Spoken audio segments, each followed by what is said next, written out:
இந்த மாலை பொழுதிலும் நம்மை நேசித்து நம்முடைய ஐசி தினத்தில் ஒரு தினத்தை கூட கூட்டி தந்து கர்த்தருடைய ஆலய பிரகாரத்தில் வந்து தேவனை துதிக்க மகிமைப்படுத்த பரலோகத்தின் ஆண்டவர் நம்முடைய வாழ்க்கையிலே பாராட்டின நல்ல அன்பை நினைத்து நல்ல கருணைகளை நினைத்து கர்த்தருடைய மக்கள் எல்லாரும் ஒரு வயசு கூட நம்முடைய கண்களை மூடி நம்முடைய கைகளை உயர்த்தி அப்பாவை எல்லாருக்கும் நேரம் ஸ்தோத்திரம் பண்ணுவோமா? ஸ்தோத்திரம் ஸ்தோத்திரம் ஸ்தோத்திரம். எல்லா கைகளை உயர்த்தி ஆண்டவரை ஸ்தோத்திரம் பண்ணுவோம். ஸ்தோத்திரம் ஸ்தோத்திரம் ஸ்தோத்திரம் ஸ்தோத்திரம் ஸ்தோத்திரம் ஸ்தோத்திரம் ஸ்தோத்திரம். Praise the Lord, praise the Lord, praise the Lord, praise the Lord, praise the Lord, praise the Lord, praise the Lord, praise the Lord, praise the Lord. Hallelujah. கர்த்தருடைய ஸ்தோத்திரம், கர்த்தருடைய ஸ்தோத்திரம், கர்த்தருடைய ஸ்தோத்திரம், கர்த்தருடைய ஸ்தோத்திரம். கர்த்தருடைய ஸ்தோத்திரம். Praise the Lord, praise the Lord, praise the Lord, praise the Lord, praise the Lord. Hallelujah. Praise the Lord, praise the Lord, praise the Lord, praise the Lord, praise the Lord. கர்த்தருடைய ஸ்தோத்திரம், கர்த்தருடைய ஸ்தோத்திரம், கர்த்தருடைய ஸ்தோத்திரம், கர்த்தருடைய ஸ்தோத்திரம், கர்த்தருடைய ஸ்தோத்திரம், கர்த்தருடைய ஸ்தோத்திரம், கர்த்தருடைய ஸ்தோத்திரம், கர்த்தருடைய ஸ்தோத்திரம். ஹல்லேலூயா, ஹல்லேலூயா. உம்முள்ள செயல்கள் நினைத்து நினைத்து உள்ளமே கொண்டுரையா. உம்முள்ள செயல்கள் நினைத்து நினைத்து உள்ளமே கொண்டுரையா.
கடிவாளத்தை கண்டெடுத்து எத்தனையோ செய்த கடிவாளத்தை கண்டெடுத்து இந்த நாட்டில் உறுதி செய்கிற மகிமைப்படும்படியாக எல்லாருடைய வெள்ளத்தை மறந்து வெள்ளத்தை மறந்து கவலைகளை மறந்து தேவன் மறுபடியும் துதிக்க ஆவே துதிப்பதற்காக கட்டணங்களை கொண்டு வந்ததை நினைத்து துதிக்கு பார்க்கிறவர்கள் கர்த்தரை ஆவே ஆவே நல்ல சந்தோஷமாய் கரங்களை தட்டி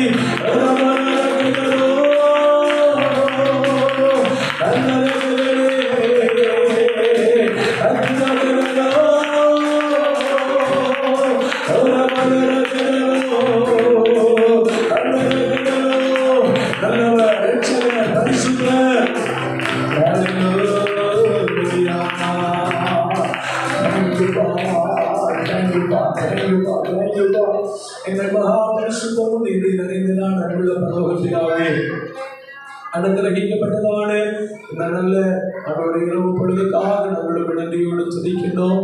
ஆண்டவர் கிருபையினால் உலக தோற்றத்துக்கு முன்பதாக எங்களை நேசித்து கர்த்தருடைய பாதத்தில் நாங்கள் வந்து அமர்ந்து தேவனை துதிக்க வேண்டும் என்று ஆண்டவர் விருப்பத்தின்படியாக கர்த்தருடைய ஆலய பிரகாரத்தில் ஆண்டவருடைய மக்களாய் நாங்கள் சேர்ந்து பாட துதிக்க ஜெபிக்க ஆண்டவர் மட்டும் கிருபை பாராட்டி நீரதற்காக ஸ்தோத்திரம். விசேஷமான இந்த கூடுகை தந்து அதற்கு காரணமாக இருக்கிற பிள்ளைகள், சபையாம் குடும்பங்கள், ஊழியர்கள், சட்டத்தை கவனிக்கிற ஆலயத்தினுடைய முன்பக்கம் பின்பக்கம் வலப்பக்கம் இடப்பக்கம் என்று சொல்லப்பட்டிருக்கிற எல்லா கர்த்தருடைய பிள்ளைகளையும் ஆசீர்வதித்து ஒப்புக் கொடுத்து நாங்கள் ஜெபிக்கிறோம். ஆண்டவரே, ஆண்டவருடைய சமூகத்தில் நாங்கள் கர்த்தர்களோடு என்ன பேச வேண்டும் என்று விரும்புகிற அந்த சத்தத்தை கேட்பதற்காக சித்தத்தை நாங்கள் செய்வதற்காக தேவபாதவிடத்தில் எங்களை பூரணமாக சம்பூர்ணமாக நாங்கள் ஒப்புக் கொடுத்து ஜெபிக்கின்றோம். எங்கள் மத்தியில் பேசும் பூரண அனுமதி கொடுக்கிறோம். துதி கனம் மகிமை எல்லாவற்றையும் எங்கள் அப்பா ஆண்டவர் இயேசு ஒருவருக்கே நாங்கள் செலுத்தி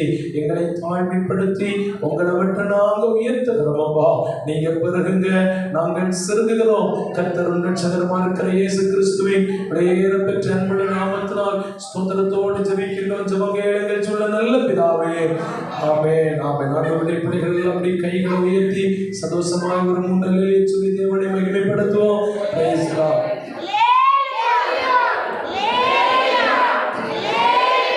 ஆமென். ஹல்லேலூயா.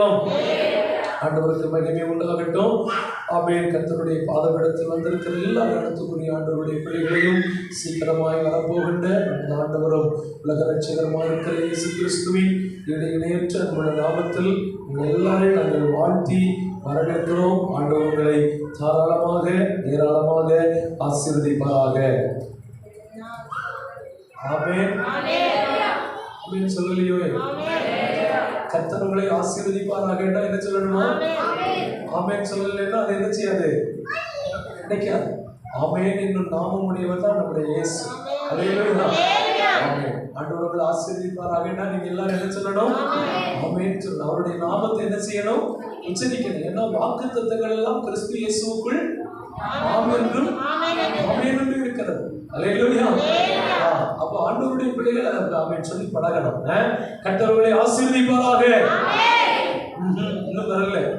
Price the Lord. நல்ல சத்தமா ஆமென் இந்த பக்கத்துல இருந்து கேட்கட்டுமே. ஆமென் ஹல்லேலூயா. ஆமென். ஆண்டவருக்கு மகிமை உண்டாகட்டும். நேற்றைக்கு நான் சொன்னது போல கர்த்தருக்குள்ள எப்போ என்ன செய்யணும்? சந்தோஷமா இருங்க. கர்த்தருக்குள்ளே சந்தோஷமா இருங்கள், சந்தோஷமா இருங்கள் என்று நான் மறுபடியும் சொல்லுகிறேன். ஹல்லேலூயா. ஆமென். ஆண்டவர் உங்களை ஆசீர்வதிப்பாராக. ஆமென். 1 தீமோத்தேயுடைய புத்தகம் 6ஆம் அதிகாரம் 11-12 வசனங்களை படிக்கலாம். நீயோ தேவனுடைய மனுஷனே,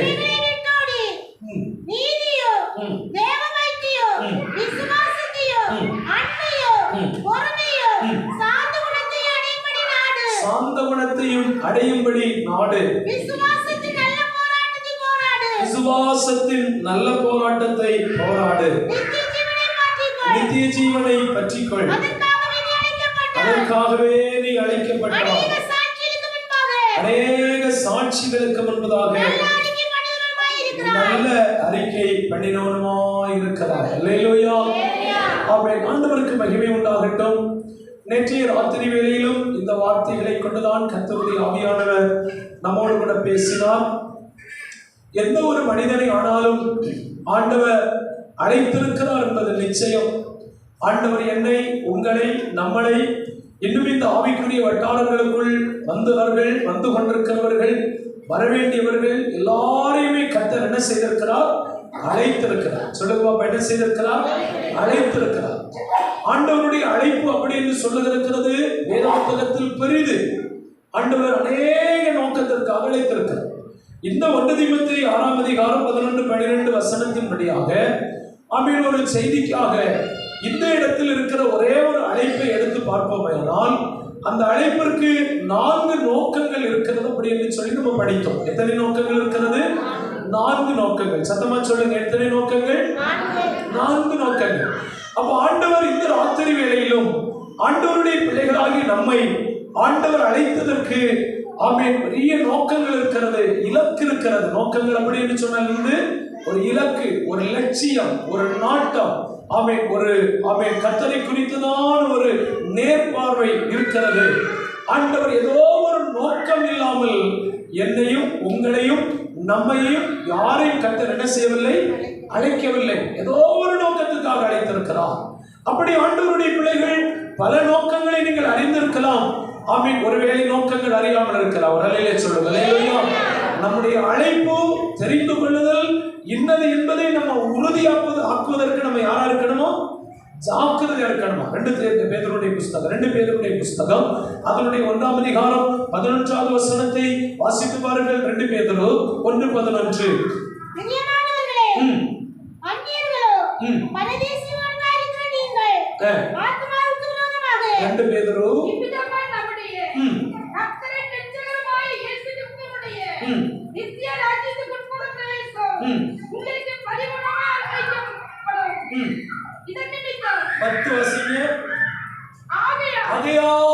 சகோதரரே, உங்கள் அழைப்பையும் தெரிந்து கொள்ளுதலையும் உறுதியாக்கும்படி ஜாக்கிரதையாயிருங்கள். இவைகளை செய்தால் நீங்கள் ஒரு காலம் இடறி விடுவதே இல்லை. இவ்விதமாகத்தான் நம்முடைய கர்த்தரும் இரட்சகருமாகிய இயேசு கிறிஸ்துவினுடைய நித்திய ராஜ்யத்திற்குட்படும் பிரவேசம் உங்களுக்கு பரிபூரணமாய் அளிக்கப்படும். அல்லேலூயா. இந்த வசனத்தை பொறுத்தவரைக்கும், இந்த வசனத்தை ஒரு கட்டத்துல படித்து தியானிக்கும் போது கர்த்தர் 2 இடத்துல சொன்னதை உங்களுக்கு சொல்றேன். அதாவது பரலோக ராஜ்யம் அப்படின்னு சொல்கின்ற ஒன்றுக்கு இந்த பூமியில தானே நம்ம அதுக்கு டிக்கெட்டை கையில வாங்கி இருக்கணுமா? பிரைஸ்ல அல்லேலூயா. டிக்கெட் வாங்குறவங்க எல்லாரும் கை தூக்கி காமிங்க. இப்படி குவார்டரும் ஹாஃப் மாட்டணும், இப்படி சொன்னாலும் அது நிச்சயம் அல்ல. அல்லேலூயா. இவ்விதமாய் கர்த்தரும் இரட்சகருமாய் இருக்கிற இயேசு கிறிஸ்துவினுடைய நித்திய ராஜ்யத்துக்கு உட்படும் பிரவேசம் உள்ள பிரவேசிக்கிறதுக்கான பிரவேசனம் உங்களுக்கு எப்படி அளிக்கப்படுமா? எப்படி கிடைக்குமா? பரிபூரணமா. அதாவது இந்த சர்ச்சில் ஒரு சிஸ்டம் வச்சிருக்கிறாங்கன்னு வச்சுக்கிடுங்க. இந்த சர்ச்சில் ஒரு 100 சேர் போட்டிருக்கிறாங்க. 1ஆம் நம்பர் 2ஆம் நம்பர் அப்படி தொடங்கி 100 சேருக்கு 100 நம்பர் வரைக்கும் போட்டிருக்கிறாங்க. இந்த சேர்ல எனக்கு ஒரு 10ஆம் நம்பர் சேர் எனக்கு ஒதுக்கப்பட்டிருக்கிறது அப்படின்னா, யோவான் என்னும் பேர்ல 10ஆம் நம்பர் சேர் எனக்கு தரப்பட்டிருக்கிறது அப்படின்னு சொன்னா, ஒரு வாரத்துக்கு முன்பதாகவே அந்த மீட்டிங்காக உங்களுக்கு இந்த ஹால்ல 10ஆம் நம்பர் சேர் உங்களுக்கு ஆயத்தம் பண்ணி இருக்கிறோன்னு ஒரு வாரத்துக்கு முன்பதாகவே அந்த 10ஆம் நம்பர் சேருடைய டோக்கன் நம்பர் என் கையில் கிடைச்சிருக்கணும். நான் சொல்றது புரியுதா உங்களுக்கு? அது கிடைக்காதவன் யாரும் தெய்வராஜ்யத்துக்குள் போகவே முடியாது. அந்த தெய்வராஜ்யத்தினுடைய நிச்சயத்தை பெற்றிருக்கணும். அதுதான் நான் சொல்றேன். என் பிதாவின் வீட்டில் அநேக வாசஸ்தலங்கள் உண்டு. புதிய எருசலேம் இருக்கிறது. அநேக வாசஸ்தலம், புதிய வானம் இருக்கிறது, புதிய பூமி இருக்கிறது. அநேக வாசஸ்தலத்தை கர்த்தர் ஆயத்தப்படுத்தி இருக்கிறார். சீயோனை கர்த்தர் ஆயத்தப்படுத்தி இருக்கிறார். ஆயிரமான பரிசுத்தவான்களுடைய ஸ்தலத்தை ஆயத்தப்படுத்தி இருக்கிறார். ஆயிரமான தேவதூதர்களுடைய ஸ்தலத்தை ஆயத்தப்படுத்தி இருக்கிறார். ஆயிரமான அந்த பரிசுத்தவான்கள், ஒளியிலுள்ள பரிசுத்தவான்களுடைய இடம் ஆயத்தமாக்கப்பட்டிருக்கிறது. இயேசு கிறிஸ்துவின் இடத்துக்கு சொல்லப்பட்டிருக்கிறது. பூரணராக்கப்பட்ட ஆவியின் இடத்துக்கு சொல்லப்பட்டிருக்கிறது. இப்படி நிறைய மொத்தத்துல அத பேரை சேர்த்து தான் நம்ம நித்திய ராஜ்யம், பரலோக ராஜ்யம், ஆமீன், புதிய எருசலேம், ஆமீன், இப்படி எல்லாம் நம்ம பேர் கொடுத்திருக்கிறோம். ஹல்லேலூயா சொல்லுங்க. ஹல்லேலூயா. அப்படி அந்த இடத்திற்குள்ள ஒரு தேவ பிள்ளை போவதற்கு அவன் இவ்விதமாய் கர்த்தரும் இரட்சகருமாய் இருக்கிற இயேசு கிறிஸ்துவினுடைய நித்திய ராஜ்யத்திற்கு உள்ள பிரவேசிக்கத்தக்கதான அந்த பிரவேசம் எனக்கும் உங்களுக்கும் பூரணமாய் அளிக்கப்படும் அப்படின்னு சொல்லி இருக்கும் போது, அந்த அளிக்கப்படும் அப்படின்னு சொன்னதை நம்ம ஆல்ரெடி அந்த ஸ்தலத்தை முன்குறித்து நம்ம பெற்றிருக்கணுமா? சோதரர் அல்லேலூயா. சந்தோஷமா அல்லேலூயா சொல்லுங்க. அல்லேலூயா.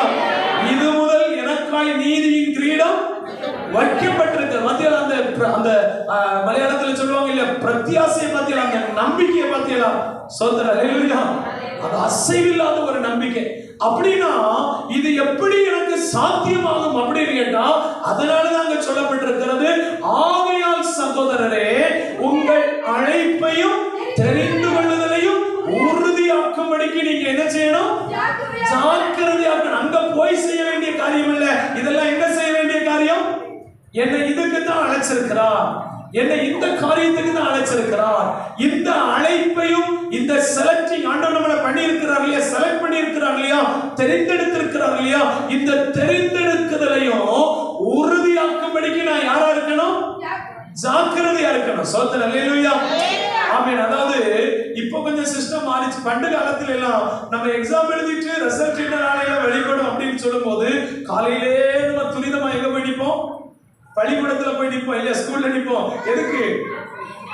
பேரு வாக்கு இருக்கு. சோதரர் என்ன டிவிஷன்ல ஆமென் எனக்கு பேர் வந்திருக்கு அப்படின்னு இத போய் நான் கண்டுபிடிச்சாலுடைய ஆமென் நான் ஜெயிச்சிருக்கிறேன், அடுத்த கட்டத்துக்கு போகிறேன்ங்கிற உறுதி எனக்கு இல்ல. அல்லேலூயா. அததான் கேட்டேன், எத்தனை பேர் பரலோகத்துல உங்களுக்கு ஆயத்தமாக்கப்பட்டிருக்கிற இடத்தை குறித்த நிச்சயத்தை நீங்கள் அடைந்திருக்கிறீர்கள்? அந்த நிச்சயம் இல்லைன்னா எங்க போவோம்? ஹல்லேலூயா. இங்க இருந்து நான் சென்னைக்கு போறேன்னா, சென்னையில ஒரு பிரதர் கிட்ட நான் கான்டாக்ட் பண்ணி, ஆமென் பிரதர் இப்படி எனக்கு ஒரு ரூம் ஆயத்தம் பண்ணுங்கன்னு ஏற்கனவே ஆயத்தப்படுத்துமா படுத்த மாட்டோமா? இல்ல போய் பிளாட்ஃபார்ம்ல ஒரு நாள் ராத்திரி தங்கலாம்னு நினைப்போமா? ஏற்கனவே அது முன்னேற்பாடுகள் எல்லாம் என்ன செய்வோம்? செய்வோம். அதுதான் ஆண்டவர் நம்மளை அழைச்சிருக்கிறார். அப்ப அழைக்கப்பட்ட அழைப்பையும் தெரிந்து கொள்ளுதலையும் உறுதியாக்கும்படிக்கு ஜாக்கிரதை படும்போதாக்கும் கர்த்தரும் இரட்சகருமா இருக்கிற இயேசு கிறிஸ்துவினுடைய நித்திய ராஜ்யத்துக்கு உட்படும் பிரவேசம் நமக்கு என்ன செய்யப்படும்? கிடைக்கிறது. நம்ம கைவசம் வந்து சேரும். அல்லேலூயா சொல்லுங்க. அல்லேலூயா. அப்போ அது இரண்டாம் கட்டம். அதனால இதுக்காகத்தான் கர்த்தர் நம்மை அழைத்திருக்கிறார் என்கிறதான நோக்கத்தை நம்ம அறியணும். இங்க இருக்கிற எல்லாரையும் அழைத்திருக்கிறார். விசுவாசிக்கிறீங்களா? ஆமென். இங்க இருக்கிற எல்லாரையும் கர்த்தர் அழைத்திருக்கிறார். இங்க இருக்கிற எல்லாரையும் கர்த்தர் அழைத்திருக்கிறார். எத்தனை பேர் விசுவாசிக்கிறீங்க? ஹல்லேலூயா.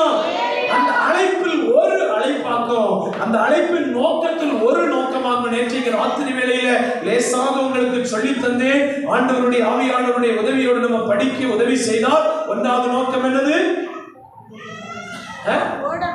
ஓடணும். ஒன்னாவது நோக்கம் என்னது? பரவாயில்ல, நீங்க மறக்காம வச்சிருக்கிறீங்க, யாரும் மறக்க கூடாது. ஒன்னாவது நோக்கம் என்னது? ஓடணும். இரண்டாவது நோக்கம் என்னது? நாடணும். சொல்லுங்க, என்ன செய்யணும்? நாடணும். Praise the lord. அதாவது 6 காரியத்தையாக நம்ம நாடணும். நிறைய இருக்கிறது இந்த பிரசங்கத்துல நம்ம எடுத்த விஷயத்துல 6 காரியங்களை நாடணும். சொல்லுங்க, எத்தனை காரியம் நாடணும்? 6 காரியங்கள் நாடணும். ஒன்னாவது நாட வேண்டியது நீதியை நாடணும். சொல்லுங்க, என்னத்தை நாடணும்? நீதி. என்னன்னு நான் உங்களுக்கு சொல்லிக் கொடுத்து விட்டேன். ஒரு காரியத்தை தான் சொன்னேன். நீதி எப்படி என்று சொன்னால், ஒருவன் மறுபடி பிறக்கிறது, ஜலத்தில் பிறக்கிறது, ஆவியினால் பிறக்கிறது, தேவனால் பிறக்கிறது. இப்படி நிறைய ஜனனங்கள் இருக்கிறது. வசனத்தால் பிறப்பிக்கப்படுகிறது, மறுபடி பிறப்பிக்கப்படுகிறது, ஜலத்தினால் பிறப்பிக்கப்படுகிறது, ஆவியினால் பிறப்பிக்கப்படுகிறது, தேவனால் பிறப்பிக்கப்படுகிறது. இப்படி அநேக ஜனனங்கள் நமக்கு இருக்கிறது. அல்லேலூயா சொல்லுங்க. அல்லேலூயா. இந்த ஜனனங்கள் எதற்காக அந்த மறுபடி பிறக்கணும், ஜலத்தினால் பிறக்கணும், ஆவியினால் பிறக்கணும், எதுக்காக பிறக்கணும்னு கேட்டா 86ஆம் சங்கீதம் அதனுடைய ஆமென் 86ஆம் சங்கீதம் அதனுடைய 7வது வசனத்தை படிச்சு பாருங்க. ஆமென். சீக்கிரமாக 86:7. கிடைக்கலையா? இல்ல 87:6 கர்த்தர் 87:6 சரியா? எல்லாரும் எடுத்துக்கிடுங்க. கர்த்தர் ஜனங்களை பெயர் எழுதும் போது இன்னான் அதில் பிறந்தான் என்று அவர்களை தொகையிடுவார். அப்ப பாருங்க, ஒரு ஜலத்தினால் பிறக்கிற ஞானஸ்நானம் என்கின்ற ஒன்றினால் ஜனிப்பிக்கப்படாமல் இருந்தால், பரிசுத்த ஆவி என்கின்ற ஒன்றினால் பிறப்பிக்கப்படாமல் இருந்தால், ஏன்னா நமக்கு ஒரு ஜனனத்துக்கு பேராம் அம்மா கர்ப்பத்தில் நம்ம பிறக்கிற ஜனனம். அதுக்கு பிறகு நம்ம இந்த உலகத்தில் வந்து வசனத்தை கேட்டு வசனத்தினால் ஜெனிப்பிக்கப்படணும்.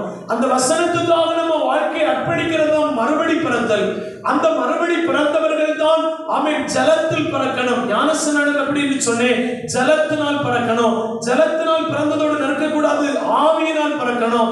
அதிலே நிற்க கூடாது, ஆமென் தேவனுக்குள் பிறக்கணும். பிரைஸ் தி லார்ட், அல்லேலூயா சொல்லுங்க. அல்லேலூயா. தேவனால் பிறந்த எவனும் தான் என்ன செய்யும்? பாவம் செய்ய முடியாது. அப்ப இன்னை வரைக்கும் நம்ம மறுபடி எல்லாம் பாவத்தில் விழுவதற்கு காரணம், தெய்வத்துக்குள் நாம் ஜெனிப்பிக்கப்படாமல் இருந்தால், தேவனுக்குள் நம்ம ஜனனம் எடுக்காமல் இருந்தால், பாவத்திலிருந்து நமக்கு மோசனத்தை பெற்றுக்கொள்ளவே இதுல நிறைய ரகசியங்கள் இருக்கிறது. நான் உங்களுக்கு சொன்னது ஞானஸ்நானம். ஆண்டவராகிய இயேசு கிறிஸ்து ஒருவேளை பரலோகத்திலிருந்து பழைய ஏற்பாட்டின் பிரமாணத்தை கொடுத்தது போல கொடுத்திருப்பாரே, ஆனால் மனுஷன் தேவ பிரமாணத்தை நிறைவேற்றாமல் போயிருப்பான். அப்படி அவன் நிறைவேற்றாமல் போகிறது நிமித்தம் தான் அவன் நியாய பிரமாணத்தில் எழுதப்பட்ட சாபங்களும் கோபாக்கனைகளும் அவன் மேல் வந்தது. அந்த கோபாக்கனையில் இந்த மனுஷனை மறுபடியும் காப்பாற்றுவதற்கு தான் தேவனே பூமியில் வந்து நியாய பிரமாணத்தை எல்லாம் செய்து நிறைவேற்றி ஆண்டவர் 2 காரியத்தை மஸ்டாக நமக்கு செய்யும்படி சொல்லி போனார். 1 ஞானஸ்நானம், 2 ராப்போஜன பந்தி. ஸ்தோத்திரம், அல்லேலூயா, ஆமென். இந்த 2 காரியத்தையும் செய்யுங்கள் அப்படின்னு சொல்லி அதை செய்து காட்டி தந்து போனார். அப்படி பாருங்கள், ஜலத்தினால் ஒருவேளை பிதா குமாரன் பரிசுத்த ஆவியின் நாமத்தினால முழுகி ஞானஸ்நானம் எடுக்காம இருப்போம்னு வச்சுடுங்க, புத்தகத்தில் என்ன இருக்காது? பெயர் இருக்காது. புஸ்தகங்கள் திறக்கப்படும். கடைசியில் நம்ம போய் நிற்கும் போது நிறைய புஸ்தகங்கள் இருக்கிறது வேத புத்தகத்தில். அது பொழுது நம்முடைய பிரசங்கம் இல்லை, அதனால நான் சொல்லல. உள்ளும் புறமும் எழுதப்பட்ட புஸ்தகங்கள் இருக்கிறது, ஞாபக புஸ்தகம் இருக்கிறது, ஜீவ புஸ்தகம் இருக்கிறது, ஆட்டுக்குட்டியின் ஜீவ புஸ்தகம் இருக்கிறது, ஆமீன். இப்படி கர்த்தருடைய புஸ்தகங்கள் இருக்கிறது, ஆமீன். நிறைய புஸ்தகங்கள் இருக்கிறது. இதுல ஒரு புஸ்தகத்தில் நம்முடைய பெயர் எழுதப்படும். அந்த பெயர் எப்பொழுது எழுதப்படும் அப்படின்னு சொன்னா, அதாவது ஆமீன், இன்னான் அதில் பிறந்தான் என்று கர்த்தர் ஜனங்களை தொகையிடும் போது பிறந்தவனைத்தான் தொகையிடுவாராம், எழுதுவாராம். அவர் அல்லேலூயா சொல்லுங்க. அல்லேலூயா. அதாவது ஒரு குழந்தை பிறக்கும் போது அந்த குழந்தைக்கு என்ன ரெடி ஆகும்? ஒரு பர்த் சர்டிபிகேட் ரெடி ஆகும், ஒரு பெயர் ரெடி ஆகும் இல்லையா? அந்த பிள்ளைக்கு பெயர் சூட்டி அந்த பெயரினால் என்னத்தை ஆயத்தப்படுத்துவோம்? பர்த் சர்டிபிகேட் ரெடி பண்ணுவோம். அப்படிதானா? ஆமென். அதே மாதிரி எத்தனை பேர் நீங்க உண்மையா மனம் திரும்பி ஞானஸ்நானம் எடுத்தீங்களோ அத்தனை பேருக்கு தான் பர்த் சர்டிபிகேட். இன்னான் இதில் பிறந்திருக்கிறான். அப்ப ஞானஸ்நானம் எடுக்காதவனுக்கு யாருக்கு என்ன இருக்காது? சொல்லுங்க, என்ன இருக்காது? பெயர் இருக்காது. நிறைய பேருக்கு பெயர் இருக்காது. பார்த்துடுங்க, இன்னைக்கு கிறிஸ்தவ மார்க்கோன்னு எல்லாம் சொல்லி உண்மையான பிதா குமாரன் பரிசுத்த ஆவியின் நாமத்துல முங்காம இருக்கிறாங்க. பாத்தீங்களா? யாருக்கு பேர் இருக்காது. நான் சொல்லல, வசனம் சொல்லுது. யாருக்கு பேர் இருக்காது? தானியேல் தீர்க்கதரிசனத்தின் புத்தகம் 7ஆம் அதிகாரம் 10வது வசனத்தை எடுத்து வாசிங்க. தானியேல் தீர்க்கதரிசனத்தின் புத்தகம் 7ஆம் அதிகாரம் 10வது வசனம். சீக்கிரமாக. அக்கினி நதி அவர் சன்னதியிலிருந்து புறப்பட்டு ஓடினது. 1000 பேர் அவரை சேவித்தார்கள். கோடி பேர் அவருக்கு முன்பாக நின்றார்கள். நியாயாசனம் உட்கார்ந்தது. புஸ்தகங்கள் திறக்கப்பட்டன. என்னது திறக்கப்பட்டது? புஸ்தகங்கள் திறக்கப்படும். ஞாபக புஸ்தகம் திறக்கப்படும். பெயர் எழுதப்பட்ட புஸ்தகம் திறக்கப்படும். உள்ளும் புறமும் எழுதப்பட்ட புஸ்தகம் திறக்கப்படும். ஆமென். முத்திரையிடப்பட்ட புஸ்தகங்கள் திறக்கப்படும். ஜீவ புஸ்தகம் திறக்கப்படும். ஆட்டுக்குட்டியானுடைய ஜீவ புஸ்தகம் திறக்கப்படும். இப்படி புஸ்தகங்களில் எழுதப்பட்டவர்கள் படியே ஆமென் அவரவர் தங்கள் கிரியைகளுக்கு தக்கவண்ணமாய் என்ன செய்யப்பட்டது? நியாயம் தீர்க்கப்பட்டார்கள். அல்லேலூயா. இங்க நான் இப்ப பேசுறது எழுதப்பட்டு கொண்டிருக்கிறது. நீங்க நம்புறீங்களா? நீங்க இங்க உட்கார்ந்து இருக்கிறது எழுதப்பட்டு கொண்டிருக்கிறது. நம்புறீங்களா? நீங்க நம்பலனாலும் நம்பித்தான் ஆகணும். எபிரேயர் நிருப புத்தகம் 4ஆம் அதிகாரம் 13வது வசனத்தை எடுத்து வாசித்து பாருங்கள். எபிரேயர் புத்தகம் 4ஆம் அதிகாரம் 13வது வசனத்தை படிங்க. அவருடைய பார்வைக்கு மறைவான சிருஷ்டி ஒன்றுமில்லை. தேவனுடைய பார்வைக்கு மறைவான சிருஷ்டி ஒன்றுமே கிடையாது. சகலமும் அவருடைய கண்களுக்கு முன்பாக நிர்வாணமாகவும் வெளியரங்கமாகவும் இருக்கிறது. அவருக்கே நாம் என்ன கொடுக்கணுமா? 121ஆம் சங்கீதம் அதனுடைய 4வது வசனத்தை எடுத்து வாசித்து பாருங்கள். 121ஆம் சங்கீதம் 4வது வசனத்தை படிங்க. இதோ இறங்குவதில்லை, காக்கிறவர் உறங்குவதில்லை, தூங்குவதில்லை. இதோ இஸ்ரவேலை காக்கிற தேவன் உறங்குவதும் இல்லை, தூங்குவதும் இல்லை. இஸ்ரவேலை காக்கிற தேவன் என்ன செய்யவில்லையா? உறங்கவும் இல்லை, தூங்கவும் இல்லை. அப்படின்னா அதனுடைய அர்த்தம் என்னது? அந்த கண் என்ன செய்கிறது? பார்க்கிறது. 2 நாளாகமத்தின் புத்தகம் 16ஆம் அதிகாரம் 9வது வசனத்தை எடுத்து வாசித்து பாருங்கள். 2 நாளாகமத்தின் புத்தகம் 16ஆம் அதிகாரம் 9வது வசனத்தை எடுத்து வாசியுங்கள். துரிதமாக தம்மை பற்றி உத்தம இருதயத்தோடு இருக்கிறவர்களுக்கு தம்முடைய வல்லமை விளங்க காட்டும்படி கர்த்தருடைய கண்கள் பூமி எங்கும் உலாவிக் கொண்டே இருக்கிறது. இந்த காரியத்தில் நீர் என்ன செய்தீர்? மதியில்லாதவராயிருந்தீர். வெளிப்படுத்தின விசேஷம் 1ஆம் அதிகாரம் அதனுடைய 11வது வசனத்தை எடுத்து வாசித்து பாருங்க. 14வது வசனத்தை படிச்சு பாருங்க. வெளிப்படுத்தல் 1:14. அவருடைய சிரசும் மயிரும் வெண்பஞ்சை போலவும் உறைந்த மலையை போலவும் வெண்மையாக இருந்தது. அவருடைய கண்கள் எப்படி இருந்தது? இப்ப என்ன கொஞ்சம் கவனிங்க. எபிரேயர் 3:13 இனி திருப்பண்டா வாசித்த வசனத்தை நான் சொல்லி விடுகிறேன். எபிரேயர் 3:13 சொல்லப்பட்ட 4:13 சொல்லப்பட்டிருக்கிறது, தேவனுடைய பார்வைக்கு மறைவான சிருஷ்டி. இனிமே என்ன கவனிக்கணும்? பைபிள் பார்க்க வேண்டாம், வாசித்த வசனத்தை சொல்லிட்டு அடுத்து போலாம். ஆமென். அவருடைய கண்களுக்கு அவருடைய பார்வைக்கு மறைவான சிருஷ்டி என்று சொல்றதுக்கு இந்த உலகத்தில் ஒண்ணுமில்லை, ஒண்ணுமில்லை. அதனால நான் சொன்னேன், ஆண்டவர் இப்பொழுதும் நம்மளை என்ன செய்கிறார்? பார்த்து கொண்டே இருக்கிறார். என்னை பார்க்கிறார், உங்களை பார்க்கிறார், எல்லாவற்றையும் பார்க்கிறார். ஏனென்றால் அவருடைய கண்கள் பூமி எங்கும் உலாவிக் கொண்டே இருக்கிறது. இஸ்ரவேலை காக்கிற தேவன் உறங்கவில்லை, இஸ்ரவேலை காக்கிற தேவன் தூங்கவில்லை. அவர் பார்த்து கொண்டே இருக்கிறார். ஆமென். அவருடைய கண்கள் எப்படிப்பட்ட கண்கள்? அக்கினி ஜுவாலை கொத்த கண்கள். அதாவது தீயில் ஏதாவது வாரி போட்டா எப்படி எரிச்சு அதை சாம்பலாக்குதோ அதுபோல ஒரு கிரியையும் அவருக்கு முன்பதாக மறைவு சிருஷ்டிகள் அவ்வளவுக்கு அக்கினி ஜுவாலை கொத்த கண்கள். இன்னும் அதை சொல்லணும்னா 11ஆம் சங்கீதத்தில் சொல்லப்பட்டிருக்கு, அவருடைய இமைகள் சோதித்து அறிகிறது. எது எது எது சோதித்து அறிகிறது? இமைகள். அப்போ ஆமென். கர்த்தருடைய கண்ணுக்கு இமைக்கு பேராக்கும் பிளட் லேபு. என்ன லேபு? அட பேசுங்க. இப்ப நம்ம ஒரு சொட்டு ரத்தம் கொண்டு கொடுத்தா அந்த ரத்தம் நமக்கு கிட்ட ஒரு A4 சீட் என்ன செய்யும்? திரும்ப ரிப்போர்ட் தரும். நம்ம காலையில கொண்டு என்ன கொடுத்தா போதும்? ஒரு சொட்டு ரத்தம் கொடுத்தா அந்த ஒரு சொட்டு ரத்தம் A4 சீட் என்ன தரும்? நமக்கு ரிப்போர்ட் தரும். கீமோகுளோபின் இவ்வளவு, ஆமென், ஜாண்டிஸ் இவ்வளவு, சுகர் இவ்வளவு, பிரஷர் இவ்வளவு, ஆமென், பிளட் சுகர், இப்படி எல்லாத்தை குறித்தும் என்ன கிடைக்கும்? தெய்வத்துக்கு இமைக்கு பேர்ந்தது சோதனை கூடம். அவருடைய இமைகள் ஒருவனை, அதாவது சபையில கவனமா இருக்கணும், வீட்டுல கவனமா இருக்கணும், மீன் சந்தையில கவனமா இருக்கணும், ரேஷன் கடையில கவனமா இருக்கணும், எங்க போனாலும் கவனமா இருக்கணும். நம்ம இங்க சபையில இப்படி பாவம் போல இருக்கிறது போல உலகத்துல வாழ்ந்திருந்தோம்னா இதுக்கு முன்ன உலகம் மாறஞ்சு. அல்லேலூயா. நம்ம ஈன வரும்போது ஒரு சுபாவம் ஈனண்டு வெளியில இறங்கியாச்சுன்னா பைபிள் கீழே வைக்கிறது தாமசம். அல்லேலூயா. ஆனா உங்களுக்கு ஒரு ஞாபகம் இருக்கட்டும், எல்லாருக்கும் ஒரு ஞாபகம் இருக்கட்டும், இஸ்ரவேலை காக்கிற தேவன் என்ன இல்ல? உறங்கல்ல, தூங்கவும். நீங்க கெட்ட வார்த்தை விழிச்சது எவர்? கேட்டார், பார்த்தார். நீங்க கோபப்பட்டதை அவர் பார்த்தார். நீங்க தப்பு பண்ணினதை பார்த்தார். நீங்க தவறா மொபைல்ல நோண்டினதை, நீங்க தவறா பேசினதை, நீங்க அடுத்த குடும்பத்தை பற்றி பேசினதை, அடுத்த நபரை பற்றி பேசினதை அவர் பார்த்தார். அவன் நீங்க அந்தரங்கத்தில் செய்ததை அவர் பார்த்தார். நீங்க சினிமா பார்த்ததை அவர் பார்த்தார். நீங்க சீரியல் பார்த்ததை அவர் பார்த்தார். யாரும் பொய் சொல்ல முடியாது. ஏனென்றால் அவருக்கே நாம் என்ன கொடுக்கணுமோ? கணக்கு புக்கு கையில இருக்கா? கணக்கு புக்கு ரெடியாக்கி வச்சிருக்குதா? எல்லாருக்கும் கையில இருக்கணும். அது யோவானும் கணக்கு கொடுக்கணும், நீங்களும் கணக்கு கொடுக்கணும்.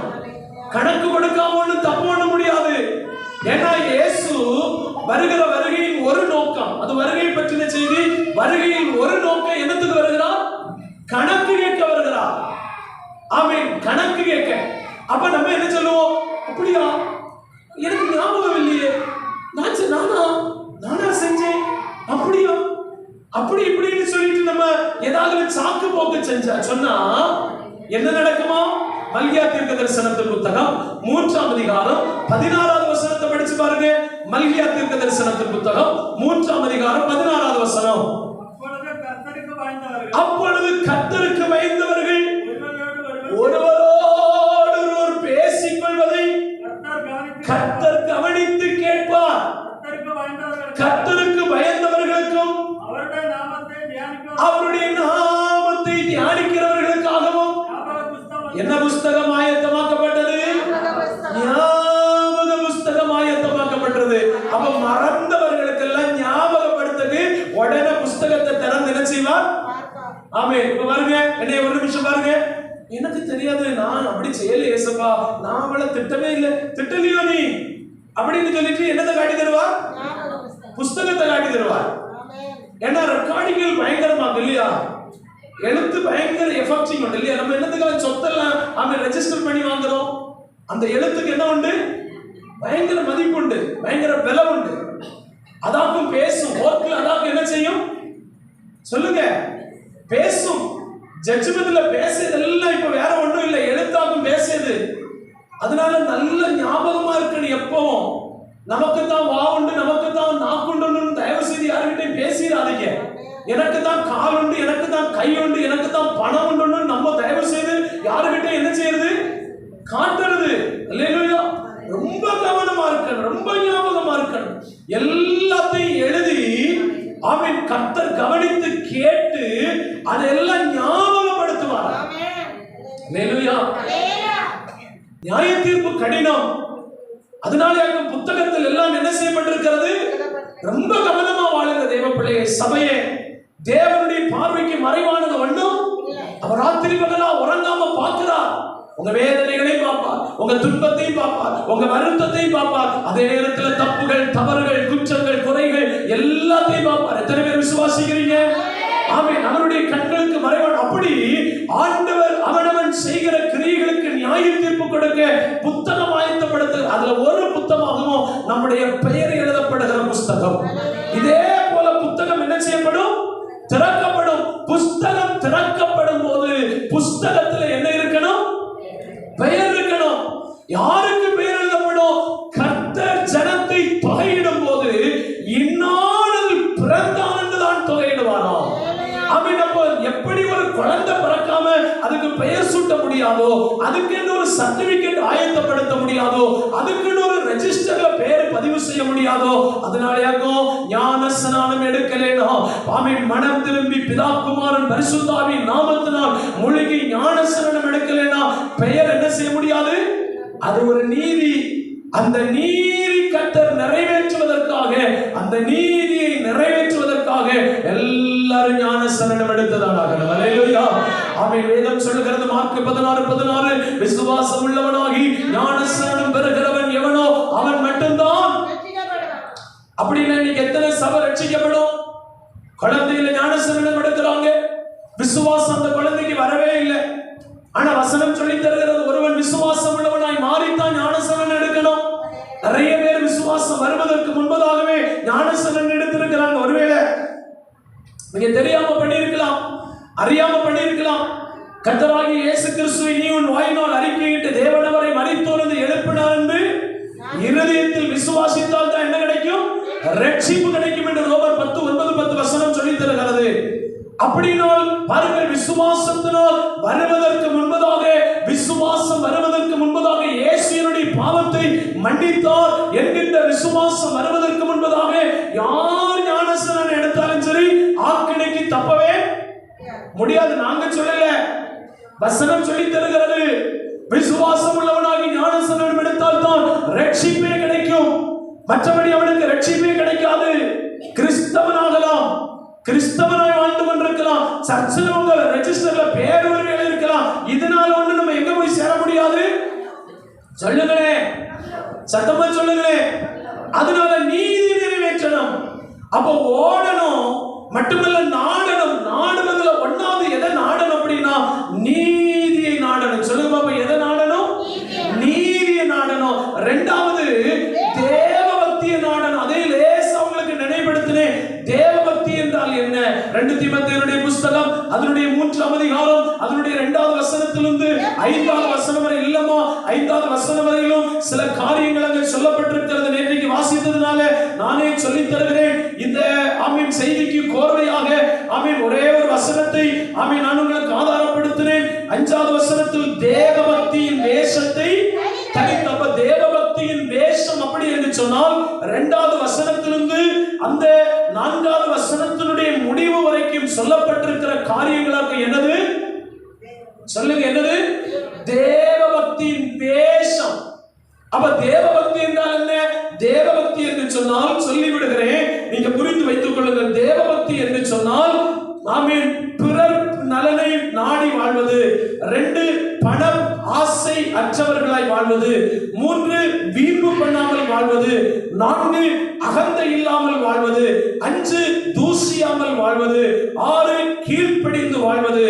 7 நன்றி உடையவர்களாய் வாழ்வது. 8 பரிசுத்தம் உடையவர்களாய் வாழ்வது. 9 சுபாவ அன்போடு கூட வாழ்வது. ஆமீன் 9 இணக்கத்தோடு வாழ்வது. 10 அவதூறு செய்யாமல் வாழ்வது. 11 இச்சை அடக்கத்தோடு வாழ்வது. 12 கொடுமை இல்லாதவர்களாய் வாழ்வது. 13 பகைக்காமல் வாழ்வது. 15 துரோகம் செய்யாமல் வாழ்வது. 16 துணிகரம் இல்லாமல் வாழ்வது. 17 இருமாப்பு இல்லாமல் வாழ்வது. 18 சுகபோ தேவ பிரியம் உள்ளவர்களாய் வாழ்வது. சுகபோக பிரியத்தை வெறுப்பது. இதெல்லாம் விளக்குனா நம்ம அடுத்த பகுதிக்கு போக முடியாது. ஒரு நிலை சொல்லுங்க, அல்லேலூயா. நீங்களானே தயவு செய்து வீட்டுல போய் என்கிட்ட பக்தி இருக்கா, பக்தியின் வேஷம் தரித்து நான் நடக்கிறேனான்னு நம்மளை சோதிக்கணும். பிரைஸ் தி லார்ட், அல்லேலூயா. ஒரு பரிசுத்தம் என்கின்ற ஒன்றை ஆமென் ஆதாரபூர்வமாய் நம்முடைய அனுபவமாக்காமல் வாயளவில் பரிசுத்தம் பரிசுத்தம் பரிசுத்தம் இப்படி சொல்லிட்டு அவன் மீண்டும் கெட்ட வார்த்தை பேசி, மீண்டும் போய் சொல்லி, மீண்டும் கோபப்பட்டு, மீண்டும் விரோதித்து, மீண்டும் பகைச்சு, மீண்டும் பொறாமை கொண்டு, மீண்டும் எரிச்சல் அடைஞ்சு வாழ்ந்தா அது பரிசுத்தம் அல்ல, அது அசுத்தம். அப்படிப்பட்டவர்கள் தேவ பக்தி அல்ல அவர்களுக்குள் இருப்பது, தேவ பக்தியின் வேஷம். பரிசுத்தம்னா பரிசுத்தம். இப்ப நம்ம அப்பாவுக்கு பேர் என்னது? பரிசுத்தர். அவர் பரிசுத்தரும் நம்ம பரிசுத்தமாய் வாழணும். பரிசுத்தம் இல்லாமல் ஒருவரும் தேவனை லேவியராகமத்தின் புத்தகம் அதனுடைய 20ஆம் அதிகாரம் 26வது வசனத்தை எடுத்து வாசித்து பாருங்கள். லேவியராகமம் 20:26 வாசித்து பாருங்கள். கர்த்தராகிய நான் பரிசுத்தராய் இருக்கிறபடினால் நீங்களும் எனக்கு ஏற்ற பரிசுத்தவான்களாய் இருக்கும்படி, நீங்கள் என்னுடையவர்களாய் இருக்கும்படிக்கும் உங்களை மற்ற ஜனங்களை விட்டு நான் என்ன செய்தேன்? எதுக்கு? அப்புறத்துல இருந்து நம்மளை இப்புறம் கொண்டு வந்தது எதுக்கு? என்னத்துக்கு? இப்பவும் கெட்ட வார்த்தை அடிக்கக்கா, இப்பவும் பொறாம காட்டக்கா, அப்படின்னு ஐநூறு இறந்திருந்த அவதியா இருந்துச்சு வர வேண்டிய அவசியம். இங்கோட்டு வாருந்தாங்க நம்மளை அழைச்சது எதுக்கு? பரிசுத்தமாய் வாழ. ஏன்னா உங்களை அழைக்கிறவர் பரிசுத்த, உங்களை அழைக்கிறவர் பரிசுத்தரா இருக்கிறது போல நீங்கள் உங்கள் நடக்கைகள். அதனால ஆமையின் 10 ரூபாய்க்கு மீனவன் தரும்போது ஒண்ணு குறைஞ்சாலும் சண்டை பிடிக்கிறது. வேற யாரும் சண்டை பிடிச்சாலும் நம்ம ஐயனை நின்று மனசிலாவல உங்களுக்கு. நீங்க ரேஷன் கடையில பார்த்து அரிசி கீழே விழுந்துச்சு சொல்லி அவனை நீங்க என்ன செய்ய போறது? சண்டை பிடிச்சது ஏன்னா நம்ம கஷ்டங்களை சகிக்க அழைக்கப்பட்டிருக்கிறோம். நம்ம ஐயனை நின்று குழப்பம் உண்டாக்குறதுனால சொல்லுது. അല്ലെങ്കിൽ இந்த பார்ட்டியலையே கையில தொடவே ஹல்லேலூயா சந்தோஷமா ஹல்லேலூயா. பாடுகள் சகிக்க அழைக்கப்பட்டிருக்கிறோம், கஷ்டங்கள் சகிக்க அழைக்கப்பட்டிருக்கிறோம், நிந்தைகள் சகிக்க அழைக்கப்பட்டிருக்கிறோம், உபத்திரவங்கள் சகிக்க அழைக்கப்பட்டிருக்கிறோம், விட்டு கொடுக்க அழைக்கப்பட்டிருக்கிறோம். ஹல்லேலூயா சந்தோஷமா ஹல்லேலூயா சொல்லுங்க. ஹல்லேலூயா விட்டு கொடுக்க அழைக்கப்பட்டிருக்கிறோம். சில காரியத்தை நம்ம விட்டு கொடுக்கணும், சில கஷ்டத்தை நம்ம சகிக்கணும். எபிரேயர் நிருப புஸ்தகம் 12ஆம் அதிகாரம் அதனுடைய 3வது வசனத்திலிருந்து படித்து பாருங்கள். எபிரேயர் நிருப புஸ்தகம் 12ஆம் அதிகாரம் 3வது வசனத்திலிருந்து வாசியுங்கள். இளைப்புள்ளவர்களாயுங்கள் ஆத்துமாக்களில் சோர்ந்து போகாமல் பாவிகளால் செய்யப்பட்ட இவ்விதமான விபரீதங்களை சகித்து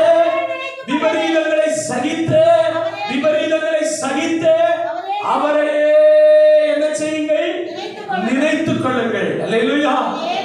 அப்பா பரிசுத்தர், நான் பாவி அல்ல, அவருடைய சுபாவம், அவருக்கு கண்ணை போல நான், அவருக்கு மூக்க போல நான், அவருக்கு வாய போல நான், அவருக்கு நடத்தை போல நான். அல்லேலூயா சந்தோஷமா அல்லேலூயா சொல்லுங்க. அல்லேலூயா.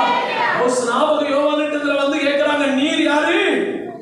கிறிஸ்துவா? நீர் யாரு? அப்ப யோவான் ஸ்நானன் யாரை வெளிப்படுத்தினா? கிறிஸ்துவை. இன்னைக்கு என்ன உங்களை பார்த்து கேட்பாங்க யாருங்களும்? அல்லேலூயா கேட்பாங்க. என்ன கேட்பாங்க தெரியுமா? நீங்க இத்தனை காலம் ஜெப வீட்டுக்கு போறவங்க உங்களுக்கு சுபாவம் என்ன செய்யலையே அப்படி கேட்கணும். ஏன்னா அவங்களுக்கு நல்லா தெரியும் இயேசு எப்படிப்பட்டவர்னு. இயேசு எப்படிப்பட்டவர்னு. ஹல்லேலூயா. என்னை காண்போ உம்மை காண உம் சாயல் எதில் வேண்டும். என்னை காண்போ உம்மை காண உம் சாயல் எதில் வேண்டும். தந்திடுவி தாழ்மையோ பொறுமையுடன் அன்புமாக தந்திடுவி தாழ்மையோ பொறுமையுடன் அன்புமாக சொல்லுவோம். என்னை காண்போ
நம்ம அம்மாரெல்லாம் பண்டு காலத்தில் எழுச்சிருந்து பாடுவணும் இல்லையா? கொட்டடிச்சு கொட்டடிச்சு கொட்டடிச்சு பாடுவணும். இப்படி ஒரு கால வேளையில் ஒரு அரை மணிக்கூறங்கள் இந்த பாட்டை பாடும். 10 ஸ்டான்ஸ் ஆகுது இந்த பாட்டு. காலையில் எழுச்சிருந்து பாடுவனும். பாவம் ஒன்றும் அணுகாமல் பரிசுத்தமாயும் பாதை செல்ல தேவையான சர்வாயுத வர்க்கங்கள் தாரும் ஜப ஆவியுடனே. அவியலுக்கு வாயில எப்போ என்ன இருந்தது? சோத்திரம் இருந்தது. அவிய கழுவுத அழிச்சும் போது என்ன இருந்துச்சுன்னா அல்லேலூயா அல்லேலூயா, சோத்திரம் சோத்திரம் சோத்திரம். தண்ணி எடுக்க வரணும் சோத்திரம், ரேஷன் கடைக்கு போகும்போது சோத்திரம், பைப்பு மூட்டில் வந்து நிற்கும் போதும் சோத்திரம் சோத்திரம் சோத்திரம், மரங்கள் விழுந்தாலும் சோத்திரம், எழுச்சாலும் சோத்திரம். அதனால அவைகளுக்கு என்ன பேரு? சோத்திரகாரி. நமக்கு சிந்தையில் இன்னைக்கு சோத்திரமா நடக்கு. உள்ள சப்பும் சவரும் இல்லையாங்க. அப்படின்னு வலையாங்கூடு கட்டுறது போல கிடக்குது சோத்திரம். அல்லேலூயா. எப்படி வாயில வரும்னு? இருதய நிறைவினால் வாய் பேசுமா. அதாவது பானைக்குள்ள உள்ளதாக எங்க வருமா? ஆப்பையில வருமா? அல்லேலூயா. இன்னைக்கு பானையில அப்ப கிடக்கிறது எல்லாம் என்னெல்லாம் கிடக்கும்? மார்க்கு சுவிசேஷம் 7ஆம் அதிகாரம் 20வது வசனத்தை பாருங்க. பானைக்குள்ள கிடக்கிறது என்னெல்லாம் கிடக்குன்னு மார்க்கு சுவிசேஷம் தீட்டுப்படுத்தும். ஒன்று, மனுஷனுடைய இருதயத்துக்குள்ளே பொல்லாத சிந்தனை, 2 விபச்சாரம், 3 வேசித்தனம், 4 கொலைபாதகம், 5 களவு, 6 பொருளாசை, 7 துஷ்டத்தனம், 8 கபடு, 9 காமவிகாரம், 10 வன்கண், 11 தூஷணம், 12 பெருமை, 13 அப்ப இருதயத்துக்குள்ள கிடக்கிறது. ஏன் பொறாம வாயில வந்து, ஏன் கண்ணில இச்சை வந்து, ஏன் வாயில எரிச்சல் வந்து, ஏன் தூஷணம் வந்து ஆராய்ச்சி பண்ணி பார்க்கணும். ஏன்னா உள்ள கிடக்கிறதுதான் வாயில, உள்ள கிடக்கிறதுதான் கண்ணுல, உள்ள இல்லாத. அதனால எனக்கு பரிசுத்தம் ரொம்ப முக்கியம். தேவன் பரிசுத்தரா இருக்கிறது போல நம்மளும் நம்ம உள்ளுக்குள்ள பரிசுத்தம் சம்பாதிச்சா நமக்கு வெளியில என்னதான் வரும்? பேச்சில பரிசுத்தம், நடத்தையில பரிசுத்தம், செய்கையில பரிசுத்தம், பார்வையில பரிசுத்தம், எழுத்தையில பரிசுத்தம், எப்பவும் பரிசுத்தம். பரிசுத்தம் இல்லாமல் ஒருவனும் தெய்வத்தை தரிசிக்க முடியாது. அல்லேலூயா. இயேசு கிறிஸ்துவை பாருங்க, எப்பவும் பரிசுத்தம். சுலகத்தியை பார்த்து கேட்கிற அவன் நேசர் எதனால் விசேஷம் உள்ளவர். அவன் சொல்லுகிறான், என் நேசர் வெண்மையும் சிவப்புமான். பார்த்தீங்களா? வெண்மை பரிசுத்தம். நம்ம வாசித்த வெளிப்படுத்தல் 1:11 சொல்லப்பட்டிருக்கிறது, அவருடைய சிரசு மயிரும் வெண்பச்சை போல. பாருங்கள், பரிசுத்தம். அவருடைய வஸ்திரத்தை பாருங்கள். அவர் ஜெபம் பண்ணும்போது அவருடைய முகம் வல்லமையாய் பிரகாசிக்கிற சூரியனை போலவும் அவருடைய வஸ்திரம் வெண்மையாகவும் பிரகாசித்தது. பரிசுத்தம். ஆமென். வெளிப்படுத்தல் 3ல படிச்சு பாருங்க. சபை பார்த்து சொல்லும்போது சொல்லப்படுது, ஜெயம் கொள்ளுகிறவன் எவனோ அவனுக்கு வெண்வஸ்திரம் தரிப்பிக்கப்படும். வெண்வஸ்திரம் தரிக்கிறவன் என்னோடு கூட நடப்பான். அப்ப என்னோடு கூட நடப்பான். இயேசு எப்போ என்னது? ஒயிட் அண்ட் ஒயிட் தான். இயேசு எப்போ வெள்ளை வஸ்திரம் தான். வெள்ளை வஸ்திரம் அவர் உடுத்திருந்ததுனாலே அவருக்குரியவர்களுக்கு வெள்ளை வஸ்திரம் கொடுத்தது. சோத்திரம். அல்லேலூயா.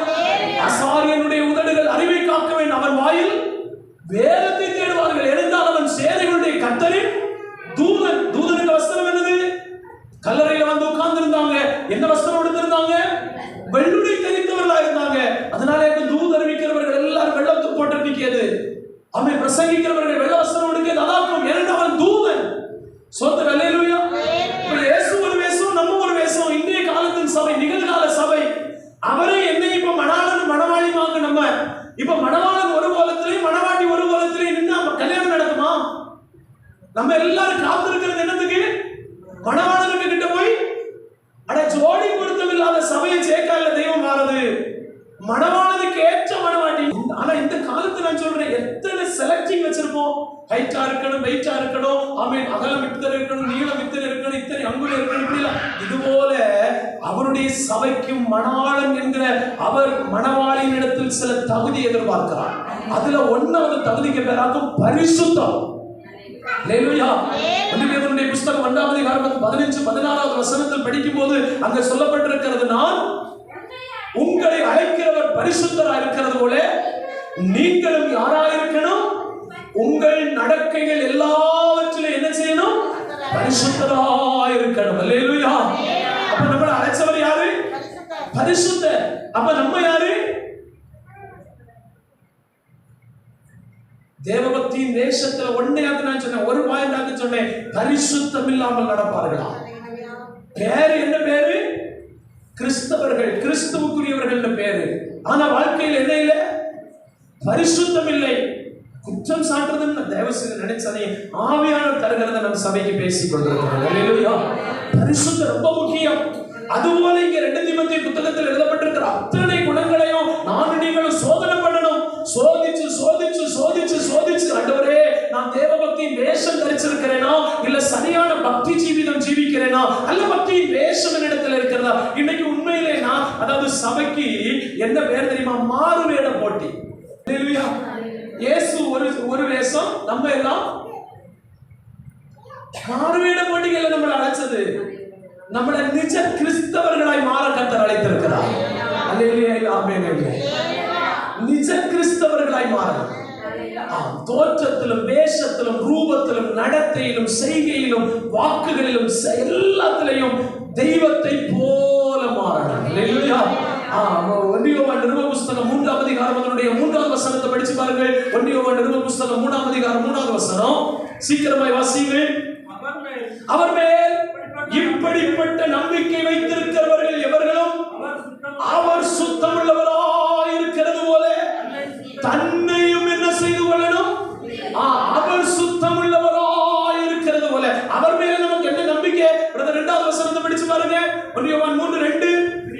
பிரியமானவர்களே, இப்பொழுது தேவனுடைய பிள்ளைகளா இருக்கிறோம், இனி எவ்விதமாய் இருப்போம் என்று இன்னும் வெளிப்படவில்லை. ஆகிலும் அவர் வெளிப்படும் போது அவர் இருக்கிற வண்ணமாக நாம் அவரை தரிசிக்க போகிறபடினால. அல்லேலூயா. யாரை போல மாற போறோம்? இயேசுவை போல மாற போறோம். அல்லேலூயா. அதனால நாம் ஆண்டவர் பேசி நிற்கிறது, இந்த உலகத்துல தானே வசனத்தின்படியாக நம்ம மாறலைன்னா.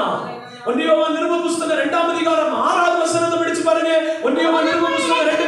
அவருக்குள் நிலைத்திருக்கிறேன் என்று சொல்லுகிறவர்கள் எவர்களும் அவர் நடந்தபடியே தானும் நடக்கணுமா? அல்லேலூயா. யார் நடந்தபடியே? அப்ப இயேசு இயேசுன்னு சொல்லுகிறது விஷயம். இயேசு நடந்தபடியே நானும் நடக்கணும். என்னுடைய நடத்தை இயேசுவை போல இருக்கணும், என்னுடைய செய்கை இயேசுவை போல இருக்கணும், என்னுடைய பேச்சு இயேசுவை போல இருக்கணும். ஒரு ரயில்வே ஸ்டேஷன்ல ஒரு பாவப்பட்ட ஒரு சகோதரன், 2 கண்ணும் காணாத ஒரு சகோதரன், ஆமீன், அவருக்கு யாரோ ஒரு டேபிள் வாங்கி கொடுத்து, குறை ஃப்ரூட்ஸ் எல்லாம் வாங்கி கொடுத்து அதை விற்கிறதற்கு ஆமீன் அவருக்கு உதவி பண்ணினார்களாம். ஆமீன். யாரோ அவசரப்பட்டு ஓடி போன இடத்துல அந்த மேஜை தட்டி அத்தனை ஃப்ரூட்ஸும் அந்த பிளாட்ஃபார்ம்ல சிந்தினது. கை வச்சு பார்க்கிறார், ஒண்ணும் இல்ல, கணங்கள் ஒண்ணும் இல்ல, மேஜை ஒண்ணும் இல்ல. தடவி கொண்டிருக்கும் போது ஆமீன் அங்கே வந்த ஒரு நபர் அந்த மேசையை தூக்கி போட்டு ஒவ்வொரு பழங்களை புறக்கி, இந்த சில்லற பைசாக்களை எல்லாம் பறக்கி அடுக்கி இந்த சகோதரனை இருக்க வேண்டிய இடத்துல பிடிச்சு உட்கார வைக்கும் போது இந்த சகோதரன் இப்படி கண்ணடைச்சு, கண்ணுக்கு தெரியாது இல்லையா, கை வச்சு தடவி பார்த்துட்டு அவன் கூப்பிட்டானா, இயேசு இயேசு இயேசு இயேசு. அல்லேலூயா. அவனுக்கு தெரியும் இயேசுனா கெடுதி செய்ய வந்தவர் இல்லை, இயேசுனா நல்லது செய்ய வந்தவர், இயேசுனா நன்மை செய்ய வந்தவர். அந்த குருடனுக்கு தெரிஞ்சிருக்காது. இன்னைக்கு இந்த உலகம் நம்மளை என்னை உங்களையும் பார்த்து சொல்லுமா இயேசுன்னு? அவருக்குள் நடக்கிறேன் என்று சொல்லுகிறவர்கள் அவர் நடந்தபடியே வேற எல்லா ஆத்மீக ஜீவியம் சும்மா வந்து பாட்டு பாடி ஆராதிச்சுட்டு போகிறது அல்ல. அவர்கள் புதுசா வந்த நான் பேசுகிறத பற்றி நீங்க வருத்தப்படக்கூடாது. சோதனை அல்லேலூயா. ஆத்மீகத்துல பக்குவப்பட்டவங்களுக்கு நான் பேசுறதை நீங்க ஏற்றுக்கொள்ளணும். அல்லேலூயா சொல்லுங்க. அல்லேலூயா. புதுசாக வந்து உங்களுக்கு உங்களை வேதனைப்படுத்துவது அல்ல. எல்லாரும் இயேசுவை போல மாறணும்னு நாங்கள் பேசிக் கொண்டிருக்கிறோம். எல்லாரும் இயேசுவை போல மாறணும். Price the Lord. அல்லேலூயா. ஆமென். அதாக்கும் அதுல ஒரு குணத்தை சொல்லணும், பரிசுத்தம். சரி போகட்டும். ஆம், நாட வேண்டிய காரியம் ஆமென் தேவபக்தி. தேவபக்தி என்று சொன்னால், அப்படி என்று சொன்னால் பாருங்கள், அங்க சொல்லப்பட்டிருக்கிற குணங்களாகும் தேவபக்தி. ஆமென். 2 காரியத்தை கூட காட்டி தருகிறேன். யாக்கோபு நிருப புஸ்தகம் அதனுடைய 1ஆம் அதிகாரத்தை நீங்கள் திருப்பிக் கொள்ளுங்கள். யாக்கோபு நிருப புஸ்தகம் 1ஆம் அதிகாரம் அதனுடைய 26 27 வாசியுங்கள்.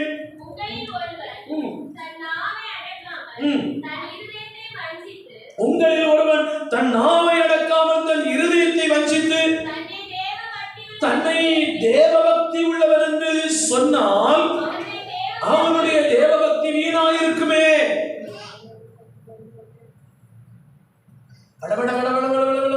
நேரம் பிடிச்சா இருட்டுறது வரைக்கும் வாயில வாரதெல்லாம் பேசுகிறதுக்கு பேர் என்னதல்ல? தேவபக்தி. உங்களில் ஒருவன் தன் நாவை அடக்காமல் தன் இருதயத்தை வஞ்சித்து அவன் என்ன நினைப்பானா? ஓ, நானும் யாருதான்? நானும் கிறிஸ்தவன் தான், நானும் பரிசுத்தவாட்டி தான், நானும் தேவபக்தி தான். வாயில வந்ததெல்லாம் பேசிட்டான். வாயில வந்ததெல்லாம் பேசினாலும் அவங்க உள்ளத்துல அவங்க இருதயத்தை அவங்க வஞ்சிக்கிறாங்க. நாங்களும் தேவபக்தி தான், நாங்களும் பரிசுத்தவாட்டி தான். வேதம் சொல்லுகிறது, உங்களில் ஒருவன் தன் நாவை அடக்காமல் அவன் தேவபக்தி உள்ளவன் என்று சொல்லி அவன் வாழ்ந்தால் அவன் தன்னைத்தானே என்ன செய்கிறான்? வஞ்சிக்கிறான். அவனுடைய தேவபக்தி. அதுக்காக நம்ம இந்த ஆவிக்குரிய உலகத்துல வந்திருக்கிறோம். சொற்களின் மிகுதியினால் என்ன இல்லாமல் போகாதா? அதனால வாக்கறிஞ்சு பேசணும், காற்றறிஞ்சு துப்பணும்னு பழைய பாட்டிமாரெல்லாம் சொல்லணும். வாக்கறியணும். முதல்ல நான் இந்த இடத்துல பேசணுமா?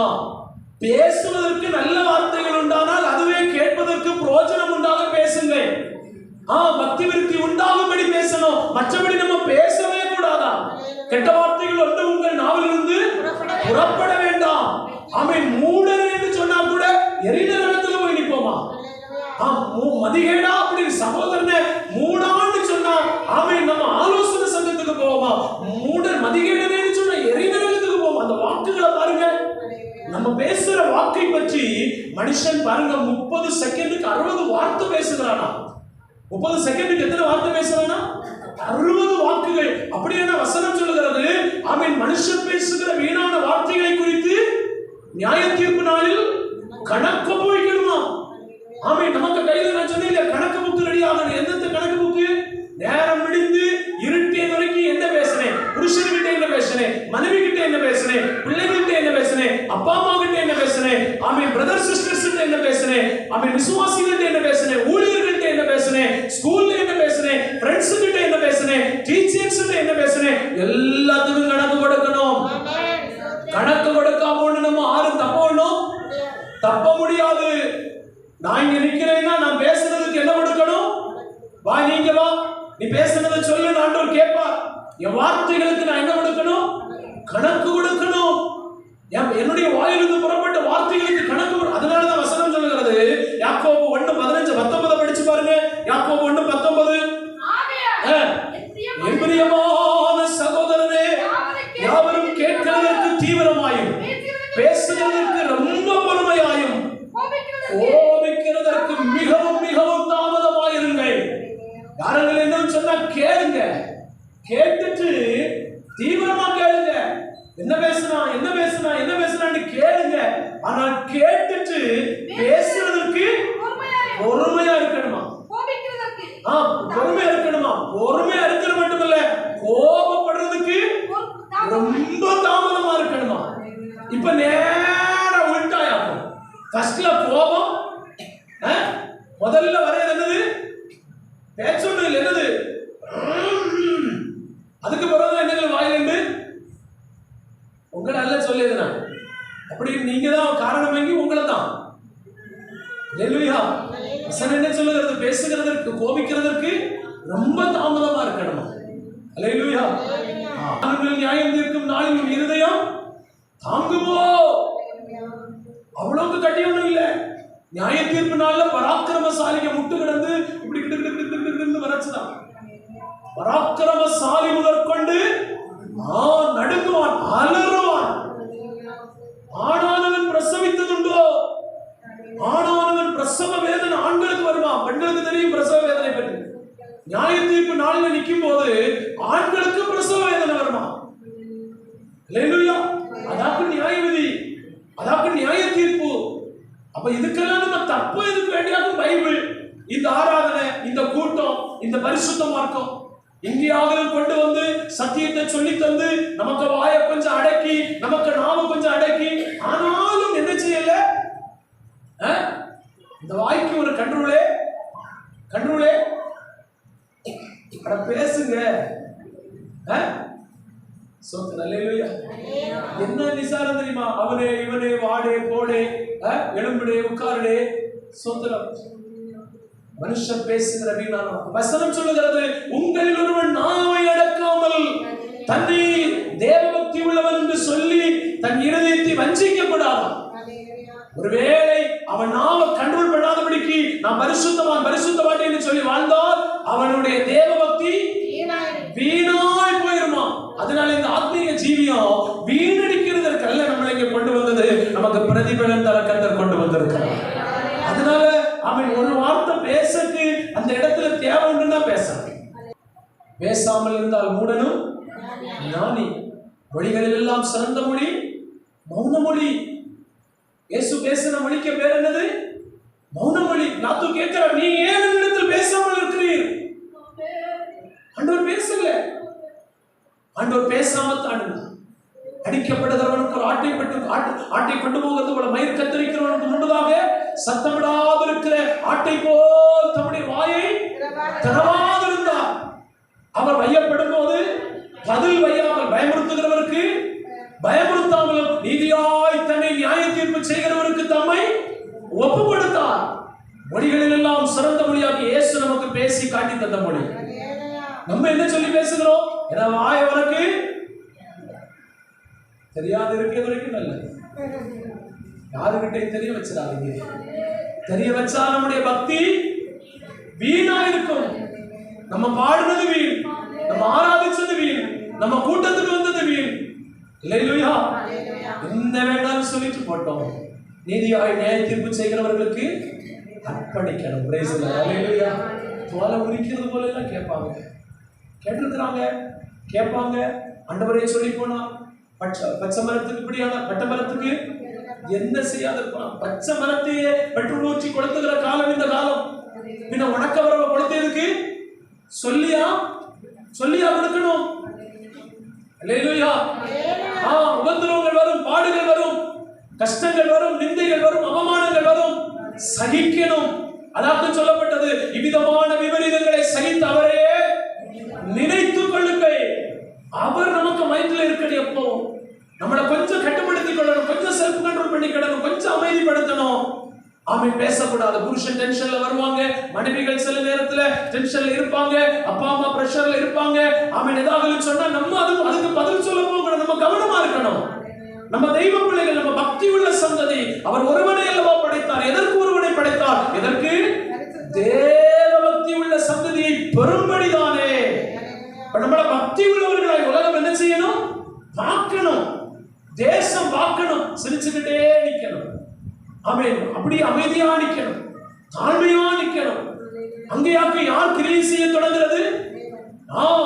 இந்த மிரியாமுக்கு நான் கொண்டுன்னு சொல்லிட்டு இவனுக்கு வேற பெண்ணுகிட்டல, இவன் போய் அவனுக்கு அழகா பாரு, அவன் பாலை போல இருக்கான், ஆமென், அவன் கொக்கா போல இருக்கான். இவன் யார கல்யாணம் பண்ணிட்டு வந்திருக்கான்? காக்காவை கல்யாணம் பண்ணிட்டு வந்திருக்கிறான். மோசே ஒண்ணும் பேசல. ஆனா யாருக்கு இதை சகிக்க முடியல? தேவனுக்கு சகிக்க முடியல. ஆண்டவர் வந்து இப்படி சொன்னார், அம்மான் சீக்கிரம் வர சொல்லு, ஆசரிப்பு கூடாரத்துக்கு முன்னாடி வர சொல்லு, ஆரோனை மிரியாமை சீக்கிரம் வர சொல்லு. படபடா ஓடி போனாங்க. ஆண்டவர் ப்ரமோஷன் தர போறாங்க, அடுத்த கட்டத்துல எங்களை தூக்கி உயர்த்த போறாங்க. நீ என்ன நினைச்சு பேசுன? மோசே தெரியுமா உனக்கு? மோசே என் வீட்டுல எங்கும் உண்மை உள்ளவன். அவனுக்கு யார கல்யாணம் பண்ண வைக்கணும், அவன் யார கல்யாணம் பண்ணணும், எந்த பிள்ளைய பெறணும், எல்லாம் யாருக்கு தீர்மானம்? எனக்கு தீர்மானம். நீ ஒருவேளை அவனுக்கு சகோதரனாக சகோதரியா பிறந்தலாம். உனக்கு யார் உனக்கு அந்த ரைஸ் கொடுத்தது? உனக்கு பேச யார் உனக்கு உரிமைப்படுத்தது? திரும்பி மோசே பார்க்கிறான், மிரியாம் வெண்குஷ்டரோகியாய் மாறினான். இவன் கையெடுத்து கும்பிட்டு கெஞ்சினான், ப்ளீஸ் வேண்டாம், அவ என் சகோதரி, ப்ளீஸ் அவளை மன்னிச்சிரு. நோ, அவளை மன்னிக்க முடியாது. அவ உனக்கு சகோதரி, ஆனா நீ எனக்கு ஊழியக்காரன். எனக்கு விரோதமாய் உன்னை பேசுறது என்னால பார்த்துட்டு கொடுத்து கொண்டு இருக்கவே. அவ அப்பா அவனுக்கு முகத்துல காரி துப்பி, அவன் 7 நாள் பாளையத்துக்கு புறம்பே இருக்கிறது பிரமாணமானால் அவன் 7 நாள் பாளையத்துக்கு வெளியில இருந்துட்டு வரட்டும். குஷ்டரோகி பாளையத்துக்கு வெளியில இருந்து தீட்டுன்னு கத்துறது போல 7 நாள் போய் உட்கார்ந்து சகோதரனுக்கு விரோதமாய் பேசுறதுக்காக தீட்டு என் பக்கத்துல யாரும் வராத, தீட்டு. நியாய தீர்ப்பு வேணுமா நமக்கு? பேசுறது கொஞ்சம் கவனிங்க, நாக்கு கொஞ்சம் அடக்குங்க, நாவுகளை கொஞ்சம் கடிவாளம் போடுங்கள். ஆமென். நம்ம நாவுக்கு ஒரு கடிவாளம் ரொம்ப தேவை, ரொம்ப கண்ட்ரோல் பண்ணணும். நமக்கு தான் எல்லாம் பேச தெரியணும்னு தயவு செய்து யாருக்கிட்டையும் பேசிடாதீங்க. தேவ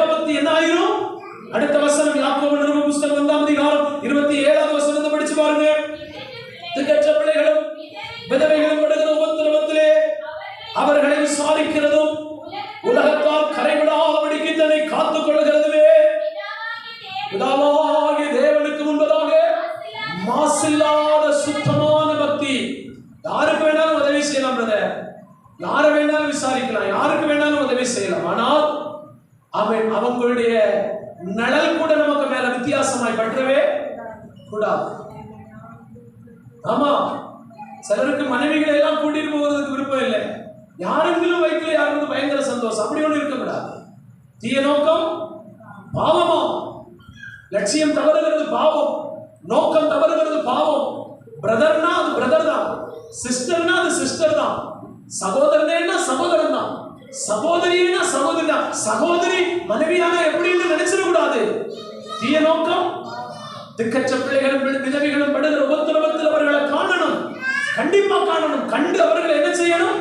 விசாரிக்கணும். ஆனால் என்ன சொல்லலாம், நிற்கதி அற்றவர் தானே அப்படின்னு சொல்லிட்டு ஆமீன் வேற ஒரு தவறான கண்ணோட்டம் வந்துடக்கூடாது, சிந்தையில கூட வந்துடக்கூடாது. வந்தால் நம்முடைய பக்தி வீணாயிருக்கும். அது பக்தி வாழ்க்கை அல்ல, அது பரிசுத்த வாழ்க்கையும் அல்ல. அது ரொம்ப டேஞ்சர். இன்னைக்கு சாத்தான் பெரிய பிரச்சனைகளை நிறைய பேரை பற்றி பண்ணி கொண்டிருக்கிறான். ரொம்ப கவனமா இருக்கணும், ரொம்ப எச்சரிக்கையா இருக்கணும், ரொம்ப ஜாக்கிரதையை வாழணும். தாய் தகப்பன்மாரா இருக்கிறபடினால நான் இது ஒன்று ரொம்ப ஸ்ட்ரிக்டாய் சொல்லல. ஆனா ஆண்டவர் தருகிறதா நான் பேசிக் கொண்டிருக்கிறவர். அல்லேலூயா சொல்லுங்க. நான் ரொம்ப கவனம். இந்த உலகத்தால் நம்மளை கரைபடுத்தவே கூடாது. ஆமென். இந்த உலகத்தால் என்ன செய்யக்கூடாது? கரைபடுத்த கூடாது. நம்மளை கரைபடுத்தாதபடிக்கு நம்மளை என்ன செய்து கொள்ளணும்? காத்துக் கொள்ளுகிறது தான் பிதாவாகிய தெய்வத்துக்கு முன்பதாக மாசில்லாத சுத்த பக்தியா இருக்கிறது. விவாகத்தை ஆண்டவர் எதற்கு ஏற்படுத்தினார்? அது ஒண்ணும் தான் அசுசி இல்லை. விவாக மஞ்சள் மட்டும் தான் அசுசி இல்லை. விவாகத்தை தாண்டி எந்த ஒரு ஆமீன் எந்த ஒரு எல்லை மீறினாலும் அது எல்லாத்துக்கும் பேர் என்னது? அசுசி. அது எல்லாத்துக்கும் பேர் என்னது? அதனாலே டிவி பார்க்க கூடாதுன்னு சொல்றது, அதனாலே சினிமா பார்க்க கூடாதுன்னு சொல்றது, அதனாலே யூடியூப்ல போகாதீங்க, இன்ஸ்டாகிராம்ல போகாதீங்க, பேஸ்புக்ல போகாதீங்க. ஏன்னா உங்க மனைவியை தாண்டி அங்க அரநிர்வாணம் போட்டிருக்கிற ஒருத்தையை நீங்க பார்க்கும்போது கரைவிடும். உங்க புருஷனை தாண்டி இன்னொருத்தையை நீங்க அப்படி பார்க்கும்போது கரைவிடும். அதனால இதெல்லாம் வேண்டாம் வேண்டாம் வேண்டாம்னு சொல்லி மணிக்கணக்கா உட்கார்ந்து இருக்கிறாங்க. அதுக்கு முன்னாடி உலகத்தில் இருக்கிற அசுத்தத்தை அத்தனை பார்க்கிறாங்க. அது எப்படி தேவ பக்தி என்று சொல்லப்படும்? அது எப்படி தேவ பக்தியாய் மாறும்? அது தேவ பக்தி ஒன்றும் இல்லை, அது கரைவிட்ட வாழ்க்கை. ஒரே ஒரு வாழ்க்கை தான் கரை இல்லை. ஒருத்தனுக்கு ஒருத்தி, ஒருத்திக்கு ஒருத்தன், இப்படி ஆண்டவர் நியமித்து தந்திருக்கிறார் இல்லையா? இதை தாண்டி வேற எந்த பிரமாணம் நம்ம எடுத்தாலும் சரி, அதெல்லாம் என்னதுதான்? கரைபட்டு போகும். அதனால வசனம் சொல்லி தருகிறது, நாட வேண்டியது என்ன தெரியுமா? சுத்த பக்தியை நாடணும். ஒரு பக்தி உள்ள ஜீவிதம், ஒரு தூய்மையான ஜீவிதம், ஒரு தேவ பக்தியின் ஜீவிதம். அந்த பக்தி இல்லாதவர்களை நியாயம் தீர்க்க ஆயிரம் ஆயிரம் பரிசுத்தவான்களோடு யார் வருகிறதா? யூதாவின் நிருப புஸ்தகம் வாசித்து பாருங்கள். அதனுடைய 14வது வசனத்தை வாசிங்க. ஆதாமுக்கு 7ஆம் தலைமுறையான ஏனோக் இவர்களை குறித்து இதோ எல்லாருக்கும் நியாய தீர்ப்பு கொடுக்கிறதற்கும் அவர்கள் அவபக்தியானவர்கள் யாவரும் அவபக்தியாய் செய்து வந்த சகல அவபக்தியான கிரியைகள் நிமித்தம் தமக்கு விரோதமாய் அவபக்தி உள்ள பாவிகள் பேசின கடின வார்த்தைகள் எல்லாவற்று நிமித்தமும் அவர்களை கண்டிக்கிறதற்கும் ஆயிரம் ஆயிரம் தமது பரிசுத்தவான்களோடு கூட கர்த்தர் வருகிறார். அன்னைக்கு நியாய தீர்ப்புக்கு கொடுப்பதற்காக ஆயிரம் ஆயிரமான பரிசுத்தவான்களோடு தேவன் வரும்போது பக்தி இல்லாதவர்கள் எல்லாம் அங்க போய் நிற்பாங்க. என்னை நான் சாட்சிப்படுத்துகிறேன், உங்கள் அல்ல. நான் இப்படி பாருங்க வெள்ளை வெள்ளை தரிச்சிட்டு நான் வேற ஏதாவது கண்ணோட்டத்தோடு கூட ஒருவேளை வாழ்ந்து கொண்டிருந்தால் எக்கால சத்தம் துணிக்கும் போது நான் எடுக்கப்பட மாட்டேன், கைவிடப்படுவேன். 7 வருட காலம் கோபாக்கள் உபத்திரவ காலம், இந்த 7 ஆண்டு கால உபத்திரவ காலம் தாண்டதும் ஆயிரம் ஆயிரமாய் எடுக்கப்பட்ட பரிசுத்தவான்களோடு கூட இயேசு பூமிக்கு வருவார். என்னத்துக்கு வருகிறார் தெரியுமா? பக்தியற்றவர்களை, அவபக்தியானவர்களை கண்டிக்கிறதற்கும் நியாயம் தீர்க்கிறதற்கும் இயேசு வானத்திலிருந்து கீழே வருவார். அன்னைக்கு போய் நிற்பாங்க ஆராதிச்சவங்க, நான் அடக்காதவங்க அங்க வருவாங்க, கரைபடுத்தினவங்க அங்க வருவாங்க, தற்பிரியராய் வாழ்ந்தவர்கள், பணப்பிரியராய் வாழ்ந்தவர்கள், வீம்பு பண்ணினவர்கள், அகந்தை காட்டினவர்கள், தாய் தகப்பன்மாருக்கு கீழ்ப்படியாதவர்கள், தூஷித்தவர்கள், இணங்காதவர்கள், நல்லோரை பகைத்தவர்கள், எல்லா கூட்டத்தார் அங்க வந்து நிற்பார்கள். பக்தியற்றவர்களை நியாயம் தீர்ப்பதற்காக இயேசு இறங்கி வருவார். அல்லேலூயா. அதனாலே இங்கே வேதம் நமக்கு கற்றுத் தருகிறது, தேவ பக்தியை என்ன செய்யுங்கள்? நாடுங்கள். பக்தியற்றதை வெறுத்து விடுங்கள். பக்தி இல்லாத ஒரு வாழ்க்கை நமக்கு வேண்டாம், பரிசுத்தம் இல்லாத ஒரு வாழ்க்கை நமக்கு வேண்டாம், தூய்மை இல்லாத ஒரு வாழ்க்கை நமக்கு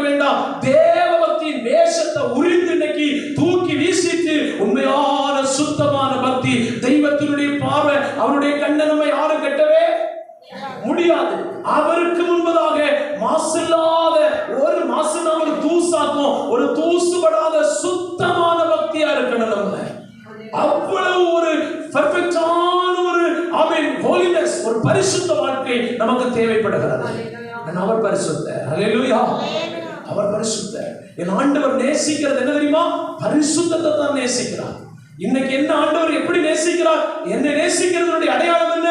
ஆமென். மல்கியா தீர்க்கதரிசன புத்தகத்துல படிக்கும் போது பாருங்கள், அங்க அழகாய் சொல்லப்பட்டிருக்கிறது ஆண்டவர் எதை நேசிக்கிறாரோ. மல்கியா தீர்க்கதரிசனத்தின் புத்தகத்துல இப்படி ஒரு வசனம் சொல்லி தருகிறது பாருங்கள். மல்கியா தீர்க்கதரிசனம் அதனுடைய 2ஆம் அதிகாரம், ஸ்தோத்திரம், அதனுடைய 10வது வசனத்தை படிச்சு பாருங்க.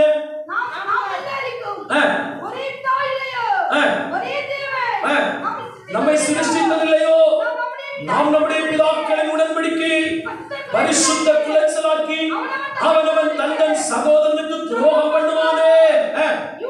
யூதா ஜனங்கள் துரோகம் பண்ணினார்கள்.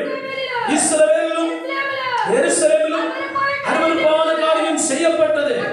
கர்த்தர் சிநேகிக்கிற பரிசுத்தத்தை யூதா ஜனங்கள் பரிசுத்த குலைச்சலாக்கி அந்நிய தேவதையின் குமாரத்திகளை என்ன செய்தார்கள்?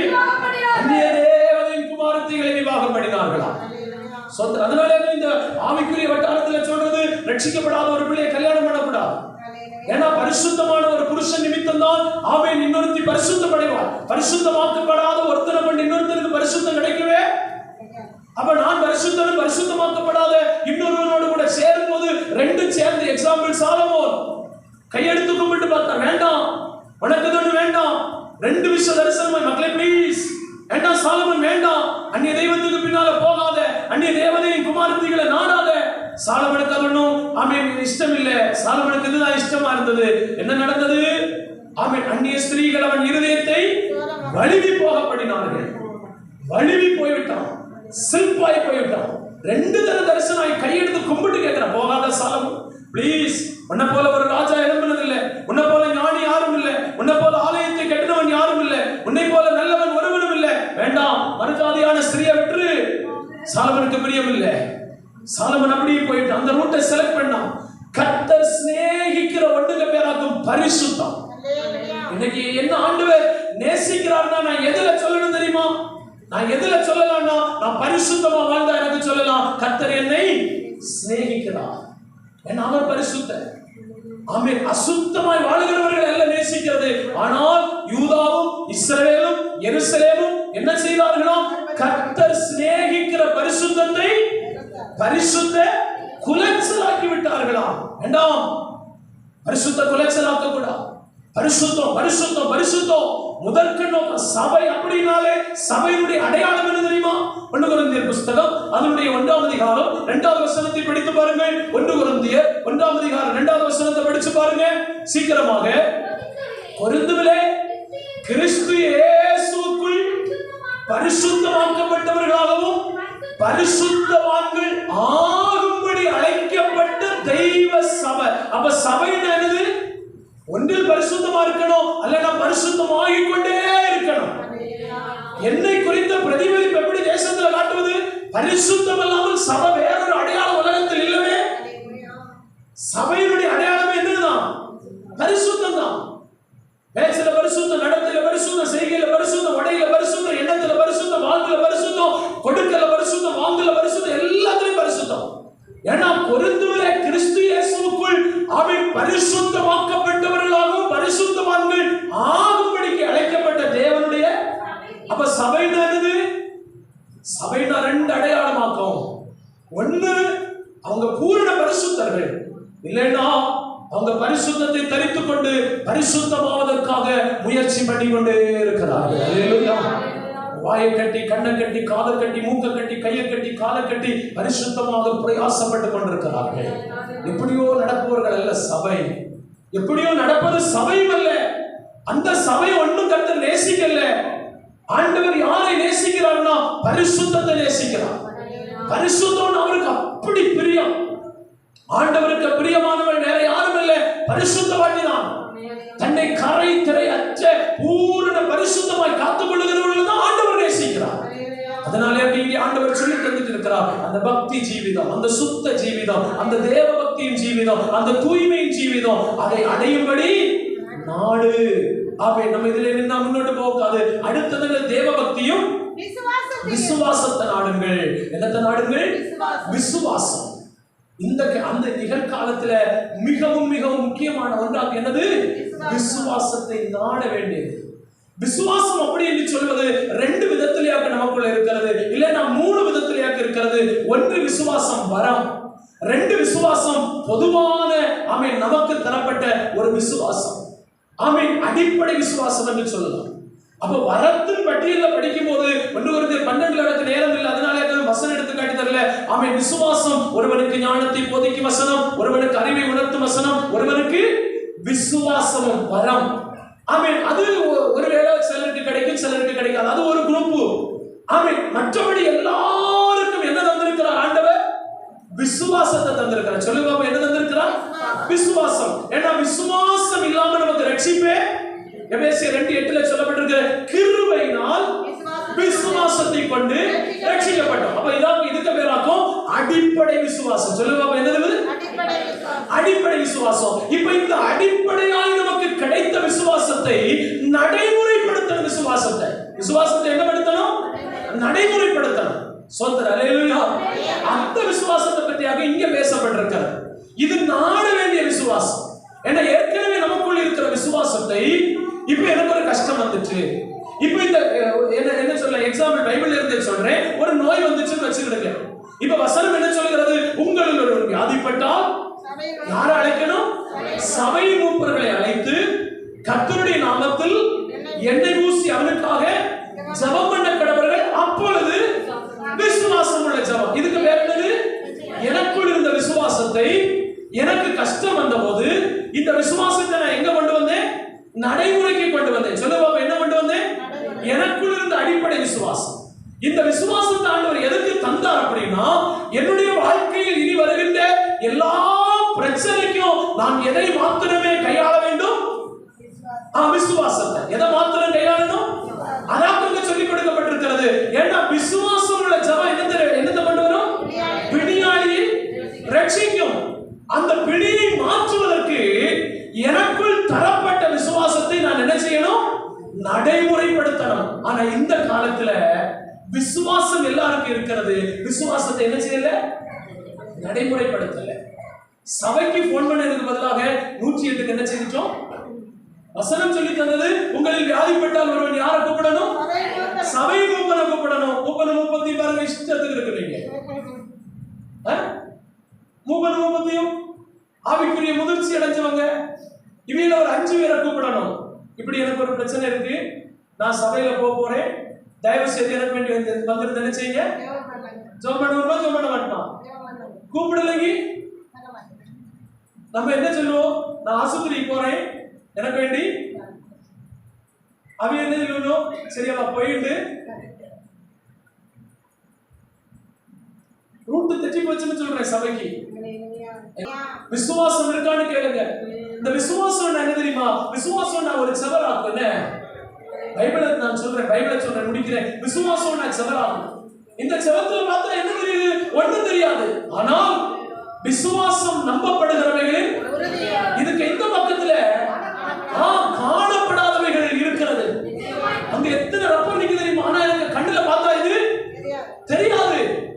ஆனா நாங்க பார்க்கும்போது எனக்கு விசுவாசம் கண்ணுல நான் பார்க்கணும். இதுக்கு அப்புறம் என்ன இருக்கு? 5 சீட்டு கிடைக்க வேண்டிய ரப்பர் மரம் நிக்குது. இதாக்கும் காணப்படாதவைகளுடைய நிச்சயமா இருக்கிறது. எனக்கு எது தேவையோ அதை நான் பார்க்கல. எனக்கு ஒரு கப்பு தண்ணி தேவை, ஆனா இங்க இல்ல. ஆனால் நான் பார்க்கணும். இல்லாததை இருக்கிறது போல் பெயர் சொல்லி அழைக்கிறவராக நம்முடைய தெய்வம். அப்ப நான் இந்த காணப்படாத ஒன்றை என்னுடைய கண்களினால் தரிசிக்கணும். இதுக்கு பேராக என்னது? விசுவாசம். அப்ப எனக்கு இப்ப ஒரு பிரச்சனை இருக்கு, இதயம் ஹார்ட் அட்டாக் இப்படி வர்றது போல ஒரு பெயின் வருது. நாம் அதால பார்க்க வேண்டியது எஸ்ஐ 53:5 பார்க்கணும். அவருடைய தழும்புகளால் சுகமாக்கப்படுவீர்கள். அப்ப எனக்கு கண்ணு நேரம் எங்க போகணும்? எஸ்ஐ 53:5 போகணும். வாசிக்கலாமா? எஸ்ஐ 53:5 சொல்லணும். அதாக்கு விசுவாசம். எரேமியா 33:6 சொல்லணும். அதாக்கு விசுவாசம். அவன் யாத்திராகமம் 15:26 சொல்லணும். அதாக்கு விசுவாசம். அல்லேலூயா, அல்லேலூயா. விசுவாசமானது நம்பப்படுகிறவைகள் உறுதி. ஆனா கண்ணில் என்ன செய்யாது? காணாது. இதையாக என்ன செய்யுங்கள்? நாடுங்கள். விசுவாசம் இன்னைக்கு இல்ல. விசுவாசம் இல்லைன்னா அடிப்படை விசுவாசம் இருக்குது, ஆனா விசுவாசத்தை எங்க கொண்டு வரல, நடைமுறைக்கு கொண்டு வரக்கு யாரும் இல்ல. ஆண்டவரை நம்புறதுக்கு யாரும் உண்டு இன்னைக்கு? யாருமே இல்ல. அந்த அளவுக்கு விசுவாச ஜீவிதம் எல்லாம் மங்கி போச்சு. வேணும்னா ஒரு 40 தலைவர் நான் சொல்றேன், நான் சொல்லி முடிக்கிறேன் பாருங்க. நம்ம இந்த உலகத்துல எது சம்பாதிக்கலனாலும் எதை சம்பாதிச்சு வைக்கணும்? எதை சம்பாதிக்கணும்? விசுவாசத்தை. நீங்க வீட்டுல போய் 2 தீமோத்தேயு புத்தகத்துல நீங்க படிக்கணும். நான் சொல்லி விடுகிறேன். இப்ப பாருங்க, அப்போஸ்தலனாகிய பவுல் தீமோத்தேயுக்கு நிருபத்தை எழுதும்போது தீமோத்தேயுவினிடத்துல கண்டுகொண்ட ஒரு மகாபெரிய காரியம் என்னன்னா, அவர் சொல்லுகிறார், மகனே உன்னிடத்தில் உள்ள மாயமற்ற விசுவாசம். என்ன விசுவாசம்? மாயமற்ற விசுவாசம். அதாவது அந்த பால் தண்ணி கலக்காத பால்னு சொல்லுவோம் இல்லையா, அது போல இன்னைக்கு மாயம் கலந்த விசுவாசம். தீமோத்தேயுக்குள்ள என்ன விசுவாசம் இருந்தது? தண்ணி கலக்காத, மாயம் கலக்காத விசுவாசம். இந்த விசுவாசத்தை அவர் சொல்லுகிறார், இந்த விசுவாசம் முந்தி உன் பாட்டியாகிய லோவிசாளுக்குள்ளும் உன் தாயாகிய ஐனிகேலுக்குள்ளும். ஒரு விஷயம் கவனிங்க. அதாவது இப்ப பெந்தேகோஸ்தே 100-101 வருஷம் ஆகுது இல்லையா? நமக்கு இங்க உடல் எடுத்து நமக்கு இந்த சரௌண்டிங்ல தமிழ்நாட்டுக்குள்ள AD 51 வந்தது.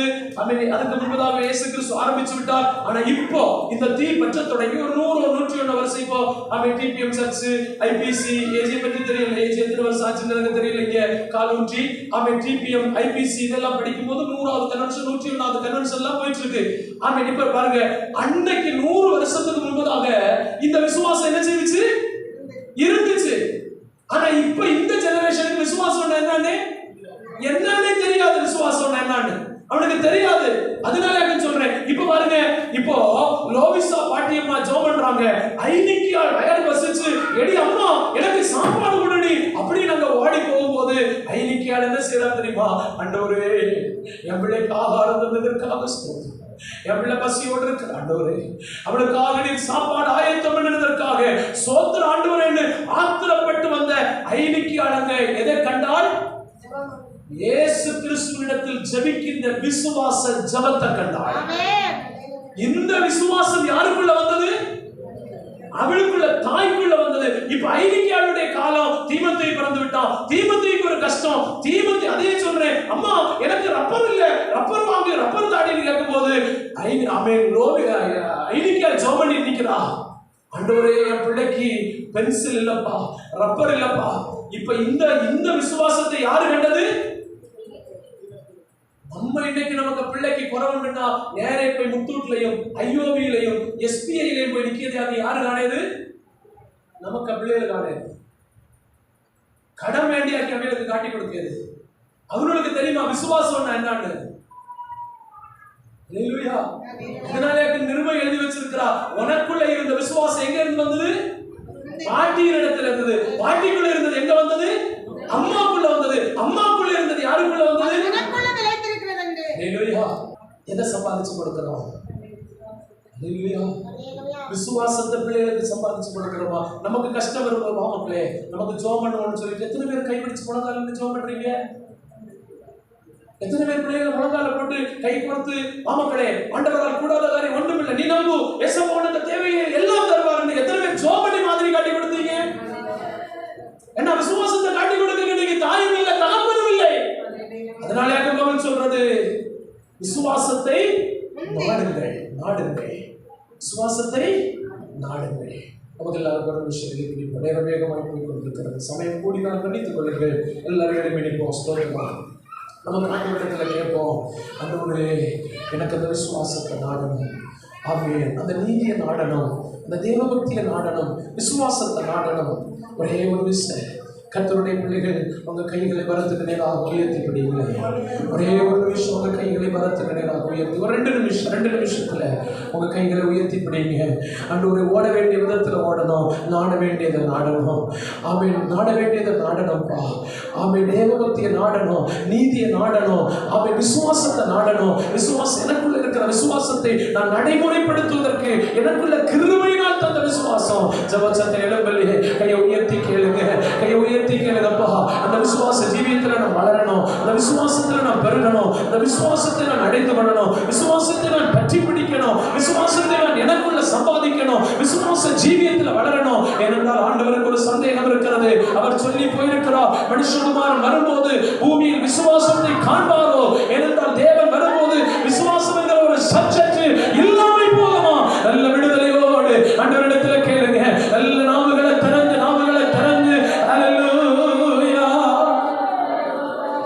மேகம் போன்ற வாக்குத்தத்தம் சூழ நின்று காத்திருக்க, மேகம் போன்ற வாக்குத்தத்தம் சூழ நின்று காத்திருக்க, விசுவாசத்தில் உரிமை கொள்வார், விரைந்து முன்னேறிடுவார். விசுவாசத்தில் உரிமை கொள்வார், விரைந்து முன்னேறிடுவார். விசுவாசியே நீ பதறாதே, விசுவாசியே நீ கலங்காதே. ஓ விசுவாசியே நீ நல்ல கைகளை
அவர்கள் ஜெயிப்பார்கள், அவர்கள் ஜெயிப்பார்கள். இந்த ராத்திரிகளில் விசுவாச ஜீவிதம் ஒரு வார்த்தை அல்ல, கிரியை இல்லாத விசுவாசம் செத்தது. ராத்திரிகளில் ஆண்டவரே ஒரு ஜீவனுள்ள விசுவாசம், செயல்படுகிற விசுவாசம், செயலாற்றுகிற விசுவாசம் எனக்குள்ள இருந்து உருவாக வேண்டாம். தலைமுறை தலைமுறையாய், சந்ததி சந்ததியாய் இந்த விசுவாசத்தின் வல்லமை பெருகட்டும். இந்த விசுவாசத்தின் வல்லமை வர்த்திக்க செய்வாராக கர்த்தர். இந்த மாலை வேளை தெய்வ சத்தத்தை கேட்டோம். ஓட வேண்டும், நாட வேண்டும், பரிசுத்தத்தில், விசுவாசத்தில், ஆவிக்குரிய ஜீவிதத்தில் கர்த்தர் நம்மேல் வைத்திருக்கிற தேவ சித்தம், தேவ திட்டம் இன்னதென்று பகுத்து அறிந்து செயலாற்ற தெய்வ சமத்தில் தரித்திருக்க பழகுவோம். கர்த்தர் இந்த ராத்திரி வேளை இதுவரை கர்த்தர் நம்மை நடத்தினார். கர்த்தர் நமக்கு கிருபை தந்தார். பரிசுத்த ஆவியானவர் வசனத்தை கொண்ட ஊழியக்காரோடு அதிகாரத்தோடு பேசினார். வாழ்க்கைக்குள்ள மாற்றங்கள் உண்டாகட்டும், குடும்பத்துக்குள் மாற்றம் உண்டாகட்டும், ஊழியத்திற்குள் மாற்றம் உண்டாகட்டும். பரிசுத்த ஆவியானவருடைய கிருபை வெளிப்படட்டும். கர்த்தர் தம்முடைய ஜனத்தின் மேல் கிருபையாயிருந்து பாதுகாப்பாராக. வசனம் பேசுற ஊழியக்காரருக்கு நன்றி தெரிவித்து வார்த்தையை சுருக்குகிறேன். நல்ல ஆண்டவரே, ராத்திரி வேளைக்காய் ஸ்தோத்திரம். பிதா குமார் பரிசுத்த ஆவியின் நாமத்தில் தம்முடைய பிள்ளைகளோடு இந்த வசனம் கிரியை செய்ய என் தேவன் உதவி செய்யும், ஆசீர்வதித்து அனுப்பும். காரணமாக இந்த குடும்பத்துக்காய் ஸ்தோத்திரம். வசனம் பேசின ஊழியக்காரருக்காய் ஸ்தோத்திரம். எங்களை முற்றிலுமாய் உங்களுடைய கைகளில் அப்போ அர்ப்பணிக்கிறோம். அப்பா, நீங்க நினைச்சதை நாங்கள் செய்து உங்களுடைய சித்தம் செய்து உன்னத ராஜ்யத்தில் உங்களை ஆயத்தமாக்க கிருபையாக ஜனத்தோடு ஊழியத்தோடு கிருபையாயிரும், சமாதானத்தோடு இருப்பும் காத்துக்கொள்ளும். இயேசுவின் ஜெபங்களை நல்ல பிதாவே, என் ஆத்துமாவே, என் முழங்குள்ளமே, என் ஆத்மாவே கர்த்தரை ஸ்தோத்திரி, அவர் செய்த சகல உபகாரங்களை மறவாதே. ஆமென், ஆமென். அல்லேலூயா, அல்லேலூயா, அல்லேலூயா. ஸ்தோத்திரம், ஸ்தோத்திரம். யாவருக்கு நன்றி, வாழ்த்துக்கள்.